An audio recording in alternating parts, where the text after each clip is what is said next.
എത്രയും സ്നേഹമുള്ള ഇന്നത്തെ നമ്മുടെ മുഖ്യ അതിഥിയും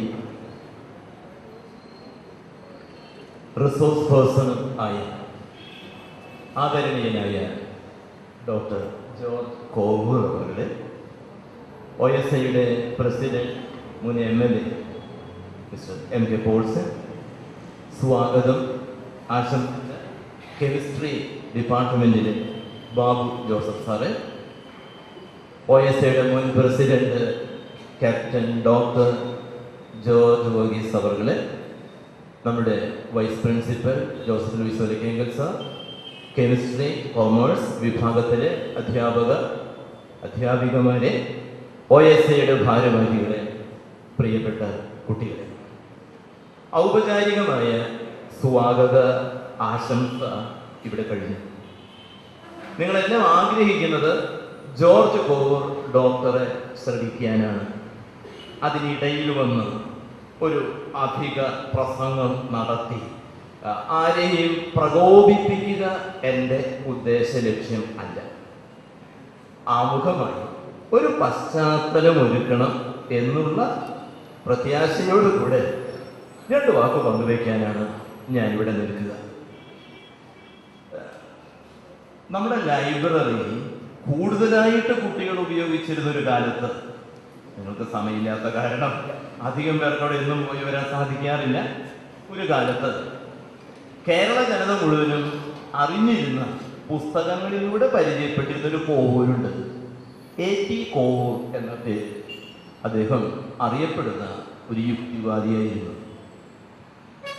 ഇന്ന് ജോർജ് കോവൂർ എന്ന പേരിൽ 2 വ്യക്തികളെയാണ് എനിക്ക് പരിചയമുള്ളത്. ഒന്ന് തീർച്ചയായിട്ടും ഇന്നത്തെ മുഖ്യ അതിഥിയും പ്രഭാഷകനുമായ ഡോക്ടർ ജോർജ് കോവൂർ സാർ തന്നെ. ഇതിനു മുൻപും 1 തവണ ഇതേ ഹാളിലും അദ്ദേഹം വന്നിട്ടുണ്ട്, പ്രഭാഷണങ്ങൾ നടത്തിയിട്ടുണ്ട്. ഞാൻ ഉദ്ദേശിച്ച 2ാമത്തെ ജോർജ് കോവൂരും 1 തവണ മെഡ്ലിക്കോട്ട് ഹാളിൽ വന്നിട്ടുണ്ട്, 3-4 വർഷങ്ങൾക്ക് മുൻപ്. അദ്ദേഹം ഇപ്പോൾ ലണ്ടനിലാണ്, ഒരു സ്ഥാപനത്തിൻ്റെ മേധാവിയാണ്, ഒരു സെമിനാരിയുടെ റെക്ടറാണ്, സർവോപരി എലിസബത്ത് രാജ്ഞിയുടെ ആധ്യാത്മിക ഉപദേഷ്ടാക്കളിൽ ഒരാളാണ്. ഇവിടെ വന്നിട്ടുള്ള ആളാണ്. കണ്ടിട്ടുള്ളവരും കേട്ടിട്ടുള്ളവരും കുറച്ച് പേരെങ്കിലും ഇവിടെ ഉണ്ടാകും എന്ന് ഞാൻ കരുതുന്നു. ഇന്നത്തെ വിഷയത്തിലേക്ക് നിങ്ങളെ ഒന്ന് ആനയിക്കാൻ വേണ്ടി മാത്രം 2 ആഴ്ചകൾക്ക് മുൻപ് ഇവിടെ നമ്മുടെ തൃശ്ശൂരിലെ പ്രശസ്തമായ പാറേമാക്കാവ് ക്ഷേത്ര അങ്കണത്തിൽ ഒരാഴ്ചയോളം ആത്മീയ പ്രഭാഷണങ്ങൾ നടത്തി വന്നിരുന്ന ഏറ്റവും ആദരണീയനായ സന്ദീപ് ചിന്മയാനന്ദജി ആ സ്വാമികൾ ഈ മെഡ്ലിക്കോട്ട് ഹാളിൽ സംസാരിക്കാൻ വന്നു. തൻ്റെ മുന്നിലിരുന്ന സെന്റ് തോമസിന്റെ താരങ്ങളോട് അദ്ദേഹം ചോദിച്ചു, ഞാൻ എന്തിനെ കുറിച്ച് പറയണമെന്ന് നിങ്ങൾ ആഗ്രഹിക്കണം? നിങ്ങൾക്ക് അറിയാൻ ആഗ്രഹമുള്ള ചില കാര്യങ്ങൾ, സംശയങ്ങളോ പ്രശ്നങ്ങളോ ഒന്ന് ഉന്നയിച്ച്. ഒരു കുട്ടി എഴുന്നേറ്റ് നിന്ന് ചോദിച്ചു, സ്വാമികളെ, ഈ സ്വാമി ധരിച്ചിരിക്കുന്ന ഈ കാഷായ കാവി വസ്ത്രമുണ്ടല്ലോ, അത് പ്രതിനിധാനം ചെയ്യുന്ന ഒരു ആത്മീയ സംസ്കാരമുണ്ടല്ലോ. പക്ഷെ ഞങ്ങളൊക്കെ അടുത്തിടപെടുന്നത് ഭൗതികമായതും ബൗദ്ധികമായതുമായ സംസ്കാരവുമായിട്ടാണ്. ഇത് തമ്മിൽ എങ്ങനെയാ പൊരുത്തപ്പെടുക? ആ പൊരുത്തക്കേടിനെ കുറിച്ചാണ് ബാബു ജോസഫ് സാറ് ഇവിടെ പരാമർശിച്ചത്. സംസ്കാര സമ്പന്നരായ അഭ്യസ്ത വിദ്യരായ വിദ്യാർത്ഥികൾ എന്നുള്ള നിലയിൽ ഒരുപക്ഷെ മതാത്മകമായ പ്രവർത്തനങ്ങളോടൊക്കെ ഒത്തുപോകാനുള്ള മാനസികമായ വൈകാരികമായ ഒരു പൊരുത്തക്കേടിന്റെ, ഒരു ചേർച്ചയില്ലായ്മയുടെ, ഒരു ഡിസ്ക്രിപ്പൻസി എന്നൊക്കെ പറയുന്ന ഒരു പ്രത്യേക അവസ്ഥയിലൂടെ ഓരോ മനുഷ്യരും കടന്നു പോവുകയാണ്. നിങ്ങളുടെ ഇന്നത്തെ ഈ പരിപാടി, ഇത് 3ാമത്തെ ദിവസമാണ്. ഇന്നത്തെ ഈ പ്രഭാഷണം നമ്മൾ ഈ പ്രത്യേക വിധത്തിലാണ് സജ്ജീകരിച്ചിട്ടുള്ളത്. ആത്മീയ രംഗത്തും അതോടൊപ്പം ആതുര സേവന രംഗത്തും അറിയപ്പെടുന്ന ഒരു ഡോക്ടറും കൂടിയായ ജോർജ് കോവൂർ നമ്മൾ ക്ഷണിച്ചത് ഇതിന് നിങ്ങൾക്ക് തൃപ്തികരമായ ഒരു മറുപടി നൽകണം എന്ന് കരുതിക്കൊണ്ടാണ്. തീർച്ചയായും അദ്ദേഹത്തിന്റെ പ്രഭാഷണത്തിന് ശേഷം നിങ്ങൾക്കും താല്പര്യമുണ്ടെങ്കിൽ ഈ വിഷയവുമായി ബന്ധപ്പെട്ട എന്തും അദ്ദേഹത്തോട് ചോദിക്കാൻ ഇവിടെ അവസരം ഉണ്ടാകും. ഈ വിഷയത്തിന്റെ പ്രാധാന്യത്തെ കുറിച്ചൊന്നും ഞാൻ പ്രസംഗം പറയുന്നില്ല, എങ്കിലും ഒന്ന് രണ്ട് ഒരു അനുഭവം അതിവിടെ ഇരിക്കുന്ന ചിലരുമായിട്ട് ബന്ധമുള്ളത് കൊണ്ട് ഞാൻ പറയുന്നു. ഞാൻ എൻ്റെ മുറിയിൽ നിന്ന് നടന്നു വന്നപ്പോൾ ഇന്നത്തെ മുഖ്യ അതിഥി എന്നോട് ചോദിച്ചു, എൻ്റെ കാലിനൊക്കെ പറ്റി. ഞാനൊരു മറുപടി പറയാമെന്ന് വന്നിട്ട് ഏറ്റുപോയൊരു കാര്യം ചെയ്യാതെ പോകുന്നത് ശരിയല്ല. ഒരു മാസം മുൻപ് ഞാൻ യാത്രയ്ക്ക് പോയി വരുമ്പോൾ ചെറിയൊരു ആക്സിഡന്റ് ഉണ്ടായി. സന്തോഷിക്കാൻ മാത്രമൊന്നുമില്ല, അതിന് മാത്രം ഒന്നും ഉണ്ടായില്ല. എൻ്റെ പ്രിയപ്പെട്ട കോമേഴ്സ് വിദ്യാർത്ഥികൾ എൻ്റെ മുകളിലുള്ളത് കൊണ്ട്, കെമിസ്ട്രി വിദ്യാർത്ഥികൾ അങ്ങ് വടക്ക് ഭാഗത്തോട് വടക്കുനാഥൻ്റെ അടുത്തുള്ളത് കൊണ്ട് എൻ്റെ കാര്യങ്ങളൊക്കെ ഭംഗിയായിട്ട് നടന്നു. എങ്കിലും ഏതൊരു ഡോക്ടർക്ക് എന്നെ കണ്ട് എന്തോ സംശയം ചോദിക്കാനുണ്ട് എന്ന് വേറെ ഒരു അധ്യാപകർ എന്നെ അറിയിച്ചത് കൊണ്ട് ഇന്നലെ അവിടെ പിന്നിലിരിക്കുന്ന കോമേഴ്സിലെ VS സണ്ണി സാറ് തന്നെ എന്നെ ഒരു വൈദ്യരുടെ ചികിത്സാ കേന്ദ്രത്തിലേക്ക് കൊണ്ടുപോയി.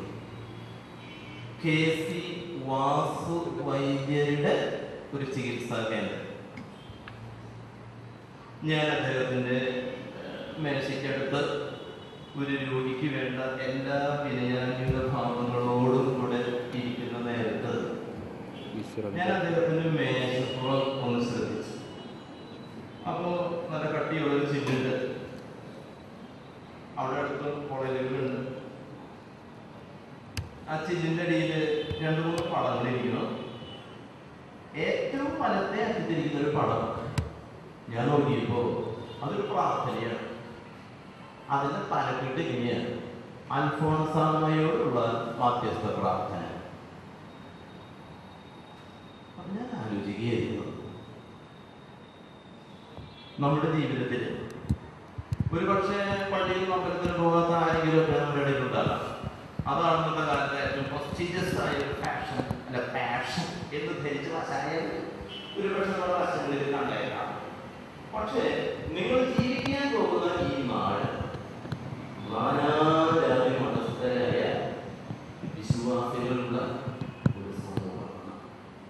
അതുകൊണ്ട് മതങ്ങളെ കുറിച്ച് നിങ്ങൾ പഠിക്കുന്ന ശാസ്ത്രീയ വിഷയങ്ങളുമായുള്ള അവരുടെ ബന്ധത്തെ കുറിച്ച് ഇതിനെപ്പറ്റി ധാരണ ഉണ്ടാകേണ്ടത് നമ്മുടെ ആവശ്യം.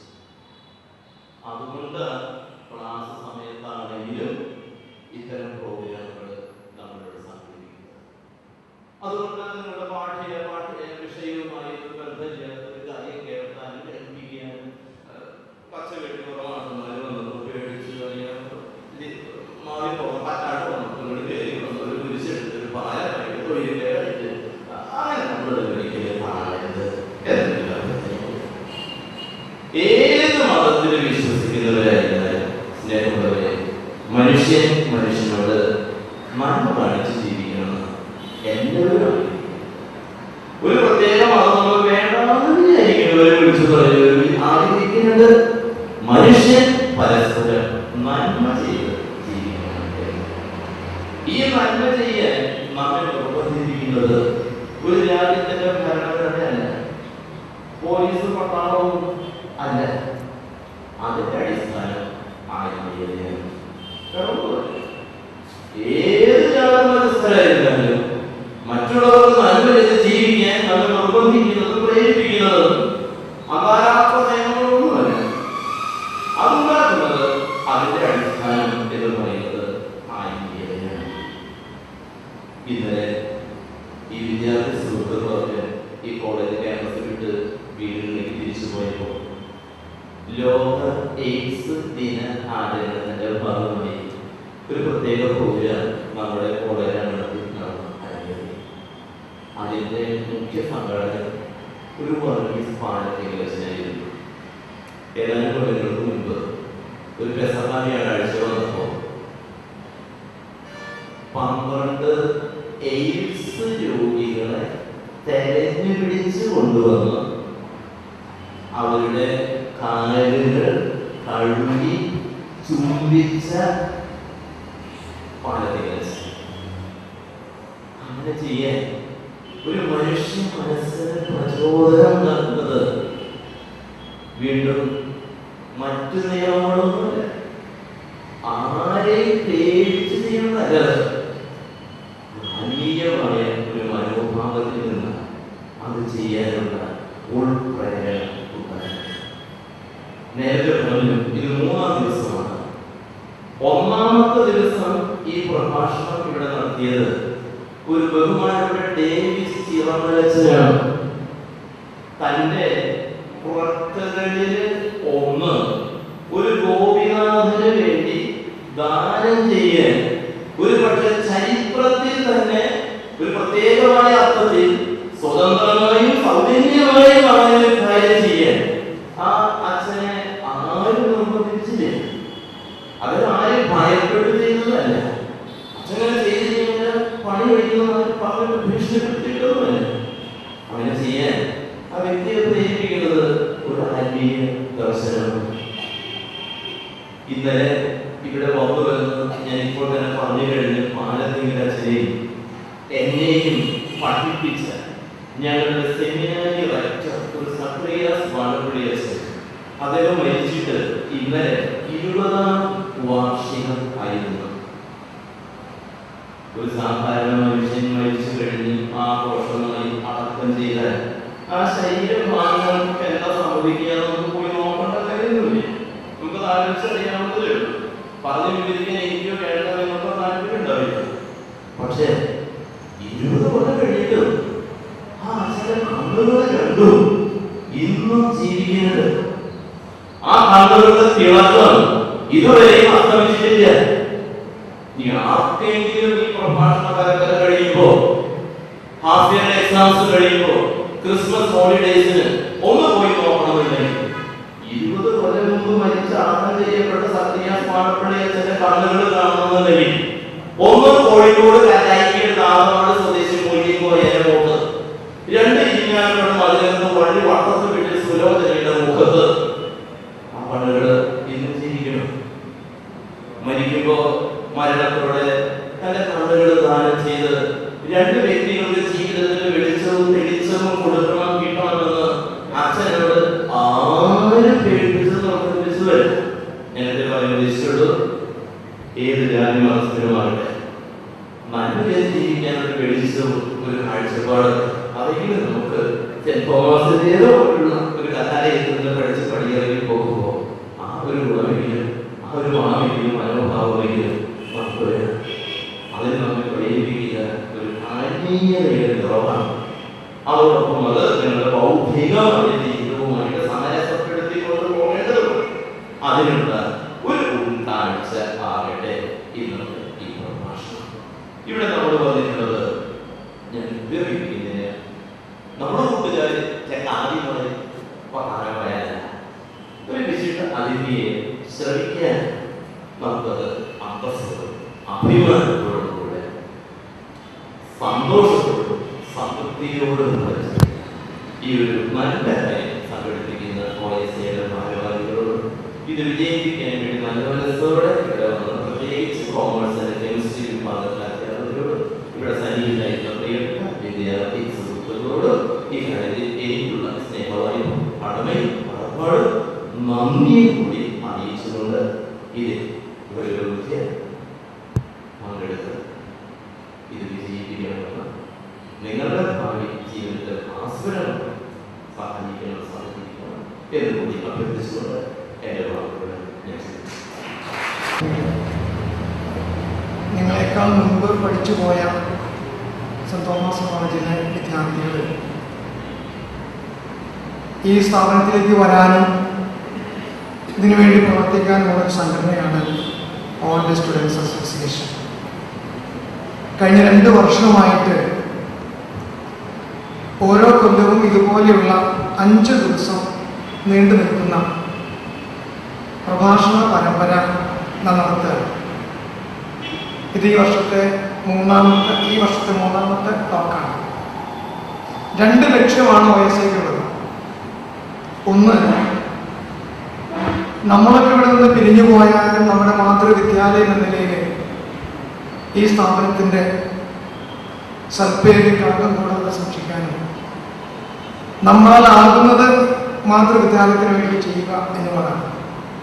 രണ്ടാമത്തേത്, ഞങ്ങൾ പുറത്തുപോയ വിദ്യാർത്ഥികൾ ആയിരുന്നവർ ഇവിടെ പഠിക്കുന്ന നിങ്ങൾക്ക് വേണ്ടി OS എന്ന സംഘടനകളോട് എന്ത് ചെയ്യാൻ സാധിക്കും എന്നതിനെ കുറിച്ച് ആലോചിച്ചപ്പോൾ നിങ്ങൾ പഠിക്കുന്ന പാഠ്യ വിഷയങ്ങളിൽ നിന്ന് വിട്ട് വളരെ പ്രഗത്ഭരായ ചില വ്യക്തികളെ കൊണ്ടുവന്ന് അവരുടെ ആ പ്രാഗൽഭ്യവും അവരുടെ ആ പ്രവർത്തന മേഖലയും അതുമായി ബന്ധപ്പെട്ട സാമൂഹിക സാംസ്കാരിക മണ്ഡലങ്ങളിലെ ഇന്നത്തെ കാഴ്ചപ്പാടുമൊക്കെ നിങ്ങൾക്ക് മനസ്സിലാക്കി തരിക.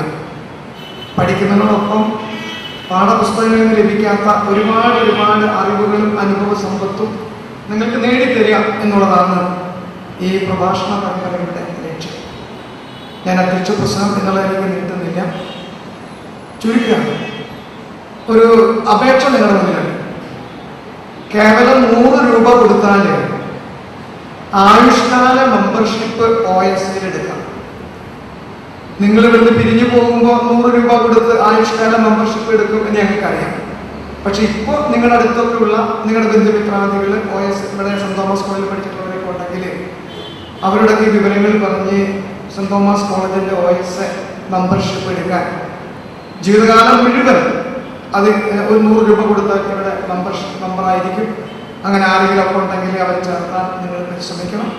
നിങ്ങൾ ഇവിടുന്ന് തിരിഞ്ഞു പോകുമ്പോഴേ ഇതുപോലെയുള്ള മാതൃകാപരമായ ഒത്തിരിയേറെ പ്രവർത്തനങ്ങൾ നടത്താൻ OS ശക്തിപ്പെടുത്താൻ നിങ്ങൾ 100 രൂപ കൊടുത്ത് ഒരു മെമ്പർഷിപ്പ് എടുക്കണം. ഞാൻ ചുരുക്കുകയാണ്.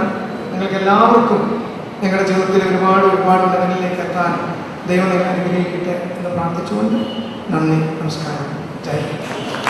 Thank you sir.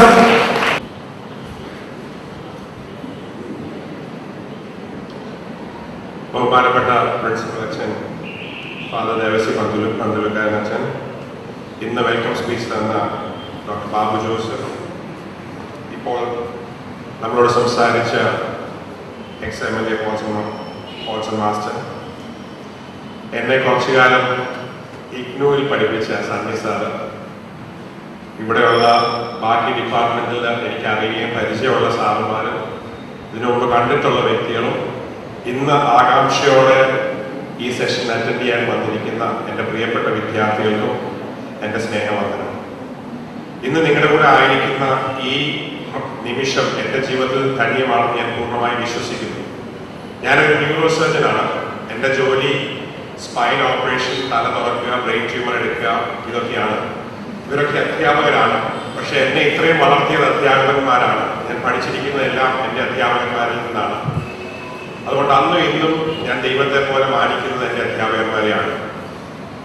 ഇന്ന് എനിക്കിങ്ങനെ അവസരം കിട്ടിയപ്പോൾ ശാസ്ത്രവും മതവും ഇതിനെ കമ്പയർ ചെയ്ത് പറയാൻ വളരെ എളുപ്പമാണ്, എന്നാൽ തന്നെ സങ്കീർണമായ ഒരു വിഷയമാണ്. സയൻസിനെ കുറിച്ച് ഞാൻ ആദ്യം സംസാരിക്കുമ്പോൾ അതിൻ്റെ പല വാക്കുകളും ഇംഗ്ലീഷിലാണ് ഞാൻ പഠിച്ചിരിക്കുന്നത്. അപ്പം നിങ്ങൾ എന്നെ സഹായിക്കുകയോ അല്ലെങ്കിൽ അത് ചില വാക്കുകൾ ഇംഗ്ലീഷിൽ തന്നെ സംസാരിക്കുകയോ ചെയ്താൽ നിങ്ങൾ എന്നോട് ക്ഷമിക്കും എന്ന് ഞാൻ വിശ്വസിക്കുന്നു. ദൈവത്തെക്കുറിച്ചും ദൈവഭക്തിയെക്കുറിച്ചും പറയുമ്പോൾ എൻ്റെ അനുഭവങ്ങളോട് ചേർത്ത് സംസാരിക്കുവാൻ ഞാനത് ആഗ്രഹിക്കുന്നു. എന്തുകൊണ്ടെന്നാൽ അപ്പോൾ നിങ്ങൾക്ക് അത് വ്യക്തമായി മനസ്സിലാക്കുവാൻ സാധിക്കും. ഇന്ന് ഇവിടുത്തെ ക്ലാസ് കഴിഞ്ഞു പോകുമ്പോൾ ഞാനും നിങ്ങളുടെ കൂടെ നിൽക്കുമ്പോൾ നമ്മളെല്ലാവരും ഈ ലോകത്തിൽ കുറച്ചുകൂടെ നല്ല വ്യക്തികളായി തീരുവാൻ ദൈവം സഹായിക്കട്ടെ. ഇന്ന് എനിക്ക് അച്ഛൻ്റെ ആ പ്രഭാഷണം ഭയങ്കര ഇഷ്ടമായി. വളരെ ഷോക്കാണെങ്കിലും ഒത്തിരി ഉത്തേജനം തരുന്നൊരു സംഗതിയാണ്. ഓരോ പ്രാവശ്യവും ഞാൻ അച്ഛനെ കേൾക്കുമ്പോൾ എനിക്കത് സന്തോഷമാണ്. എന്തെങ്കിലും ടേക്ക് ഹോം വീട്ടിൽ കൊണ്ടുപോകാനുള്ള അറിവ് ആ സമയത്ത് ലഭിക്കാൻ സാധിക്കും. ശാസ്ത്രത്തെക്കുറിച്ച് ഞാൻ ആദ്യം ചിന്തിക്കുമ്പോൾ വാട്ട് ഈസ് സയൻസ്, എന്താണ് ശാസ്ത്രം? ഒരു തിയറി അല്ലെങ്കിൽ എന്തെങ്കിലും ഒരു പ്രമാണം ഉണ്ടാക്കി വെച്ച് എക്കണോമിക്സോ മാത്സോ പോലെയല്ല, അതിനൊരു എക്സ്പെരിമെന്റ് ചെയ്ത് വെച്ച് അത് ശരിയോ തെറ്റോ എന്ന് കണ്ടുപിടിച്ച് അതിന്റെ ഇൻഫറൻസ് എടുക്കുന്ന ഒരു സിസ്റ്റമാണ് ശാസ്ത്രം എന്ന് പറയുന്നത്. ഞങ്ങൾക്കൊരു മെഡിസിൻ ഇന്ന് ലോകത്തിൽ ഇറങ്ങണമെങ്കിൽ 4 സ്റ്റഡിയുണ്ട്. phase 1, phase 2, phase 3, phase 4. ആദ്യത്തെ സ്റ്റഡിയിൽ എന്താ ഗുണം നോക്കും, രണ്ടാമത്തെ സ്റ്റഡിയിൽ എന്താ ദൂഷ്യം നോക്കും. ഇത് കഴിഞ്ഞ ശേഷം സയൻസ് സ്റ്റുഡൻസിന് അറിയാം ഇതെല്ലാം ആനിമൽ മോഡലിസ്റ്റ് ചെയ്ത് വെച്ച് പിന്നെ മനുഷ്യനെ ടെസ്റ്റ് ചെയ്യാൻ ഇറക്കുള്ളൂ. അതിനുശേഷം 4ാമത്തെ phase 4 സ്റ്റഡി എന്ന് പറയുന്നത് മാർക്കറ്റിലാണ്. ഇറങ്ങിയ ശേഷം എന്തെങ്കിലും സൈഡ് എഫക്റ്റ് ഉണ്ടോ, ഉണ്ടെങ്കിൽ ഉടനെ വിഡ്രോ ചെയ്യും. അപ്പോൾ ഒരു ശാസ്ത്രമാണ് നമ്മെ ഇതിനായിട്ട് സഹായിക്കുന്നത്. അതിനകത്ത് സ്റ്റാറ്റിസ്റ്റിക്സ് ഉണ്ട്, മാത്സ് ഉണ്ട്, സർവൈലൻസ് ഉണ്ട്, പല ഭാഗങ്ങളുണ്ട് ശാസ്ത്രത്തിന്റെ. ബേസിക് ആയിട്ട് സ്കൂളിൽ വിടുന്ന കുട്ടിക്ക് 1ാം ക്ലാസ്സിൽ ചെല്ലുമ്പോഴേ 10ാം ക്ലാസ്സിൽ എത്തണമെന്ന് ആഗ്രഹമാണ്, പറ്റില്ല. 1ാം ക്ലാസ് ശരിക്കും ഇരുന്ന് പഠിച്ചെങ്കിലേ 2ാം ക്ലാസ് 3ാം ക്ലാസ് 10ാം ക്ലാസ്സിൽ എത്താൻ പറ്റുള്ളൂ. ഒരു ന്യൂറോ സർജനായി തീരണമെന്നുണ്ടെങ്കിൽ വർഷങ്ങൾ പഠിക്കണം. MBBS തന്നെ ഡോക്ടർമാർ ഇറങ്ങി വരുമ്പോൾ തലമുറ നടച്ചു കഴിയും. അത് കഴിഞ്ഞ് പിന്നെ ഞാൻ MBBS കഴിഞ്ഞ് MS പഠിക്കുമ്പോൾ ഞാൻ കല്യാണം കഴിച്ചിട്ടുണ്ട്. ന്യൂറോ സർജറി ചെയ്യുമ്പോൾ എനിക്ക് കുഞ്ഞുങ്ങളുണ്ട്. ഞാൻ MBA ചെയ്യുമ്പോൾ അടുത്തിടെയാണ്. പഠിത്തം ജീവിതത്തിൽ എന്തുകൊണ്ടൊരു സംഗതിയാണ്. എന്നും പുതിയ കാര്യങ്ങൾ പഠിക്കാൻ നമ്മുടെ ജീവിതത്തിൽ നല്ല കാര്യമാണ്. എങ്കിലേ നമുക്ക് വളരാൻ പറ്റുകയുള്ളൂ. അപ്പോൾ ഇന്ന് കിട്ടാൻ പോകുന്ന അറിവുകൾ നിങ്ങളെ കൂടുതൽ വളർത്തട്ടെ, കൂടുതൽ നല്ല മനുഷ്യരാകട്ടെ എന്ന് ഞാൻ ആദ്യമായി ആശംസിക്കുന്നു. മനുഷ്യനെ കുറിച്ച് പഠിക്കുന്നത് ഹ്യൂമൻ സയൻസ്, മൃഗത്തെ കുറിച്ച് പഠിക്കുമ്പോൾ ബയോളജി, സുവോളജി, ബോട്ടണി എല്ലാം ഡിവൈഡ് ചെയ്തിട്ടുണ്ട്. അതുപോലെ തന്നെ അസ്ട്രോണമി, ജിയോ ഫിസിക്സ്, ഇതെല്ലാം സ്റ്റഡീസ് ആയിട്ട് പഠിത്തങ്ങൾ ശാസ്ത്രങ്ങളായിട്ടുള്ളപ്പോൾ തന്നെ മനുഷ്യനും മൃഗവും ലോകവും അതിന് മുമ്പേ തന്നെ ഉണ്ടായിരുന്നു. ആറ്റത്തെ കുറിച്ച് പഠിക്കുന്നതിന് മുമ്പ് തന്നെ ആറ്റം എക്സിസ്റ്റ് ചെയ്തിരുന്നു. നമ്മളത് കണ്ടുപിടിക്കാൻ ഇറങ്ങിയിരിക്കുന്നു എന്നുള്ളതേ ഉള്ളൂ. ഒരു അന്വേഷകൻ ചെന്നെത്തുന്ന രീതിയാണ് ഈ ശാസ്ത്രത്തിന്റെ ഡെവലപ്മെന്റ്. അപ്പൊ ശാസ്ത്രം ഉണ്ടെങ്കിലും ഇല്ലെങ്കിലും ഭൂമിയും അതിന്റെ ചുറ്റുപാടും ഉണ്ടായിരുന്നു. ഈ ഭൂമിയിൽ നല്ലതായിട്ട് ജീവിക്കാനും കൂടുതൽ വളരാനും നമ്മെ സഹായിക്കുന്ന ഒരു സംഗതിയാണ് ശാസ്ത്രം.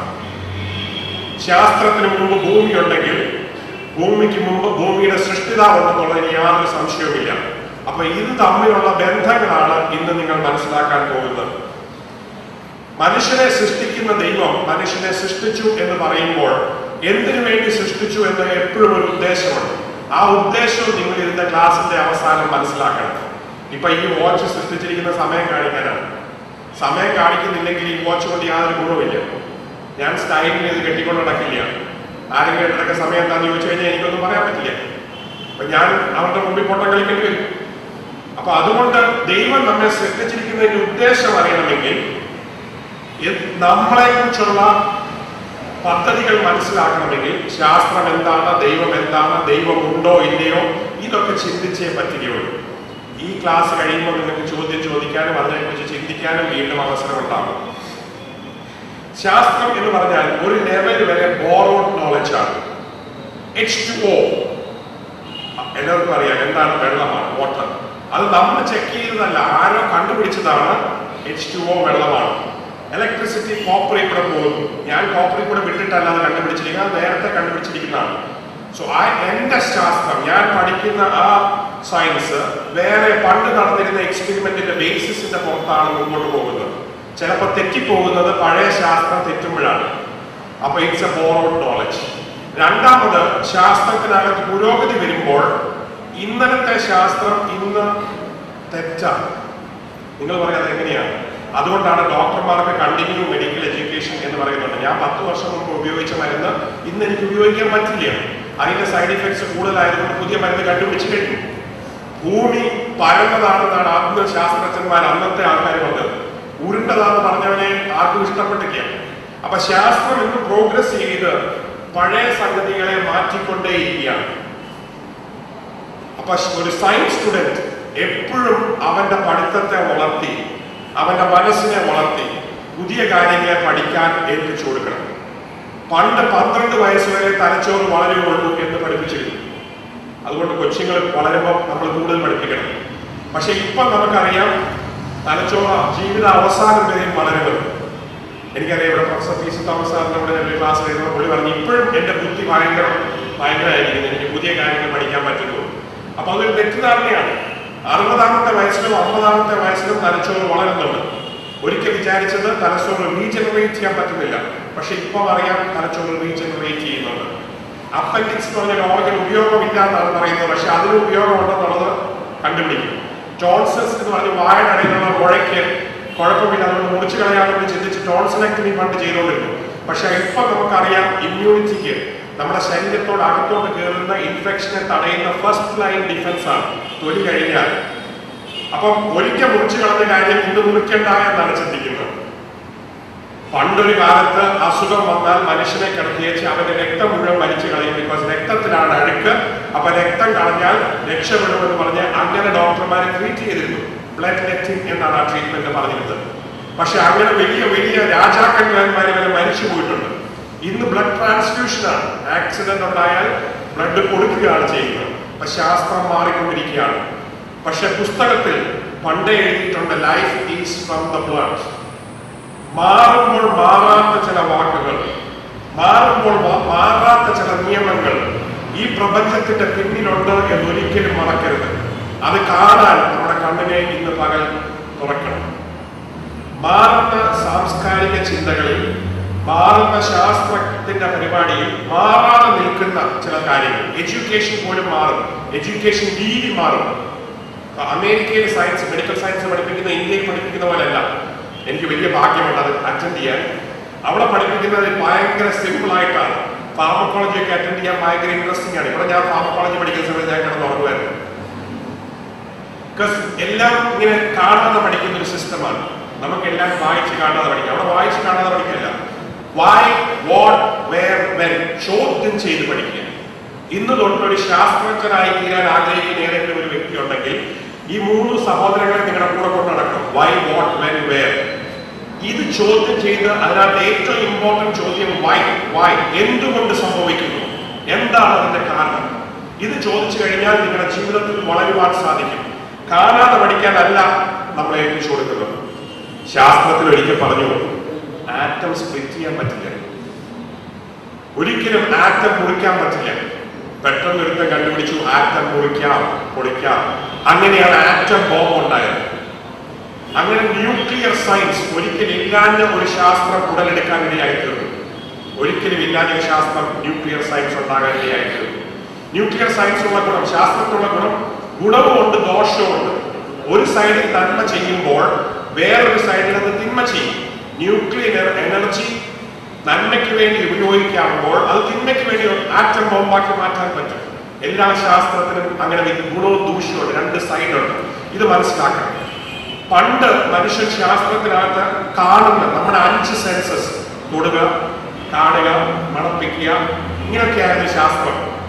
അതിപ്പോഴും നല്ലതാണ്. ഇപ്പോഴത്തെ ഡോക്ടർമാരെ CT സ്കാൻ കണ്ടെങ്കിൽ മനസ്സിലാവുള്ളൂ രോഗിക്ക് എന്താ അസുഖം. അമേരിക്കയിൽ ചെന്ന് കഴിഞ്ഞാൽ ഫുൾ റിപ്പോർട്ട് കഴിഞ്ഞിട്ടാണ് ഡോക്ടറിന്റെ അടുത്ത് വരുന്നത്. ടെസ്റ്റ് എല്ലാം കഴിഞ്ഞിട്ടാണ്. അവിടെ ഇൻഷുറൻസ് പേ ചെയ്യുന്നത്. ഇവിടുത്തെ പാവപ്പെട്ട പേഷ്യന്റ് അങ്ങനെ ടെസ്റ്റ് ഒന്നും ചെയ്യാൻ പറ്റില്ല. അവിടെ വാൽപ്പാരിന് പോലെ മരുന്ന് കൊടുക്കുന്നുണ്ടെങ്കിൽ എല്ലാ മാസവും ടെസ്റ്റ് ചെയ്യണം. ഇവിടെ എല്ലാ മാസവും ടെസ്റ്റ് ചെയ്യണമെന്ന് പറഞ്ഞ പേഷ്യന്റ് അപ്പോഴേ ഉള്ളൂ. അപ്പം അവിടുത്തെ രീതി നമുക്ക് ഇവിടെ ചെയ്യാൻ പറ്റില്ല. ഈ TV കാണുന്നതോ അവിടെ കാണുന്നതനുസരിച്ച് നമ്മുടെ രാജ്യം ഭാരതം വേറെ ഏത് രാജ്യത്തെക്കാട്ടിലും നല്ലതാണ്. എന്തുകൊണ്ടെന്നാൽ ഇവിടെ ദൈവഭയവും ദൈവഭക്തിയും ഉണ്ട് എന്നുള്ളതുകൊണ്ടാണ്. അമേരിക്കയിൽ ഡൈവോഴ്സും സൂയിസൈഡും നടക്കുന്നതിന്റെ കാര്യമാണ് ദൈവഭക്തി ഇല്ല. അവിടെ യാതൊരു പ്രമാണവുമില്ല. സാമൂഹ്യ ജീവിതം തകർന്നു കിടക്കുകയാണ്. സോഷ്യൽ സയൻസ് അത് ഇല്ലാതിരിക്കുകയാണ്. അപ്പൊ അമേരിക്ക ഞാൻ പോവുകയാണെങ്കിൽ എനിക്ക് പ്രാക്ടീസ് ചെയ്യാൻ ഏറ്റവും നല്ല ഡിപ്പാർട്ട്മെന്റ് സൈക്കാട്രിയാണ്, ന്യൂറോ സർജറി അല്ല. നമ്മുടെ രാജ്യത്ത് ദൈവം നമുക്ക് തന്നിരിക്കുന്ന വലിയ ഭാഗ്യം, നമ്മൾ ദൈവഭക്തരാണ്. ഏതെങ്കിലും മതത്തിലാണെങ്കിലും ദൈവഭയം, ദൈവഭക്തി ജന്മനാ നമ്മുടെ മനസ്സിലുണ്ട്. ഞാൻ യൂറോപ്പില് പോർട്രയുടെ കെയർ ഓഫിൽ പോയി താമസിക്കാൻ എനിക്ക് അവസരം കിട്ടി. അവിടെ ദൈവം എന്ന് പറഞ്ഞൊരു സംഗതിയില്ല. അവിടെ പള്ളികൾ എംറ്റിയാണ്, പള്ളികൾ കച്ചവടം ചെയ്യാണ് ഹോട്ടലിലൊക്കെ. ലൂതറൻ ചർച്ചാണ് സ്വീഡനിലെ ഏറ്റവും വലിയ ചർച്ച്. ഞാൻ പള്ളികളൊക്കെ കാണാൻ പോയി, ഒഴിഞ്ഞു കിടക്കുകയാണ്, ആരുമില്ല. ഞാനിപ്പോ ഇവരോട് ചോദിച്ചാൽ എന്താ നിങ്ങൾ പള്ളി പോകണ്ടേ? പള്ളി പോകേണ്ട ആവശ്യമില്ല. അവർക്ക് ഗവൺമെന്റ് ഫ്രീ ആയിട്ട് എഡ്യൂക്കേഷനും ഫ്രീ ആയിട്ട് ഹെൽത്തും കൊടുക്കുന്നുണ്ട്. അപ്പൊ പിന്നെ പള്ളി പോയിട്ടുള്ള കാര്യം അവർ നോക്കിക്കോളും.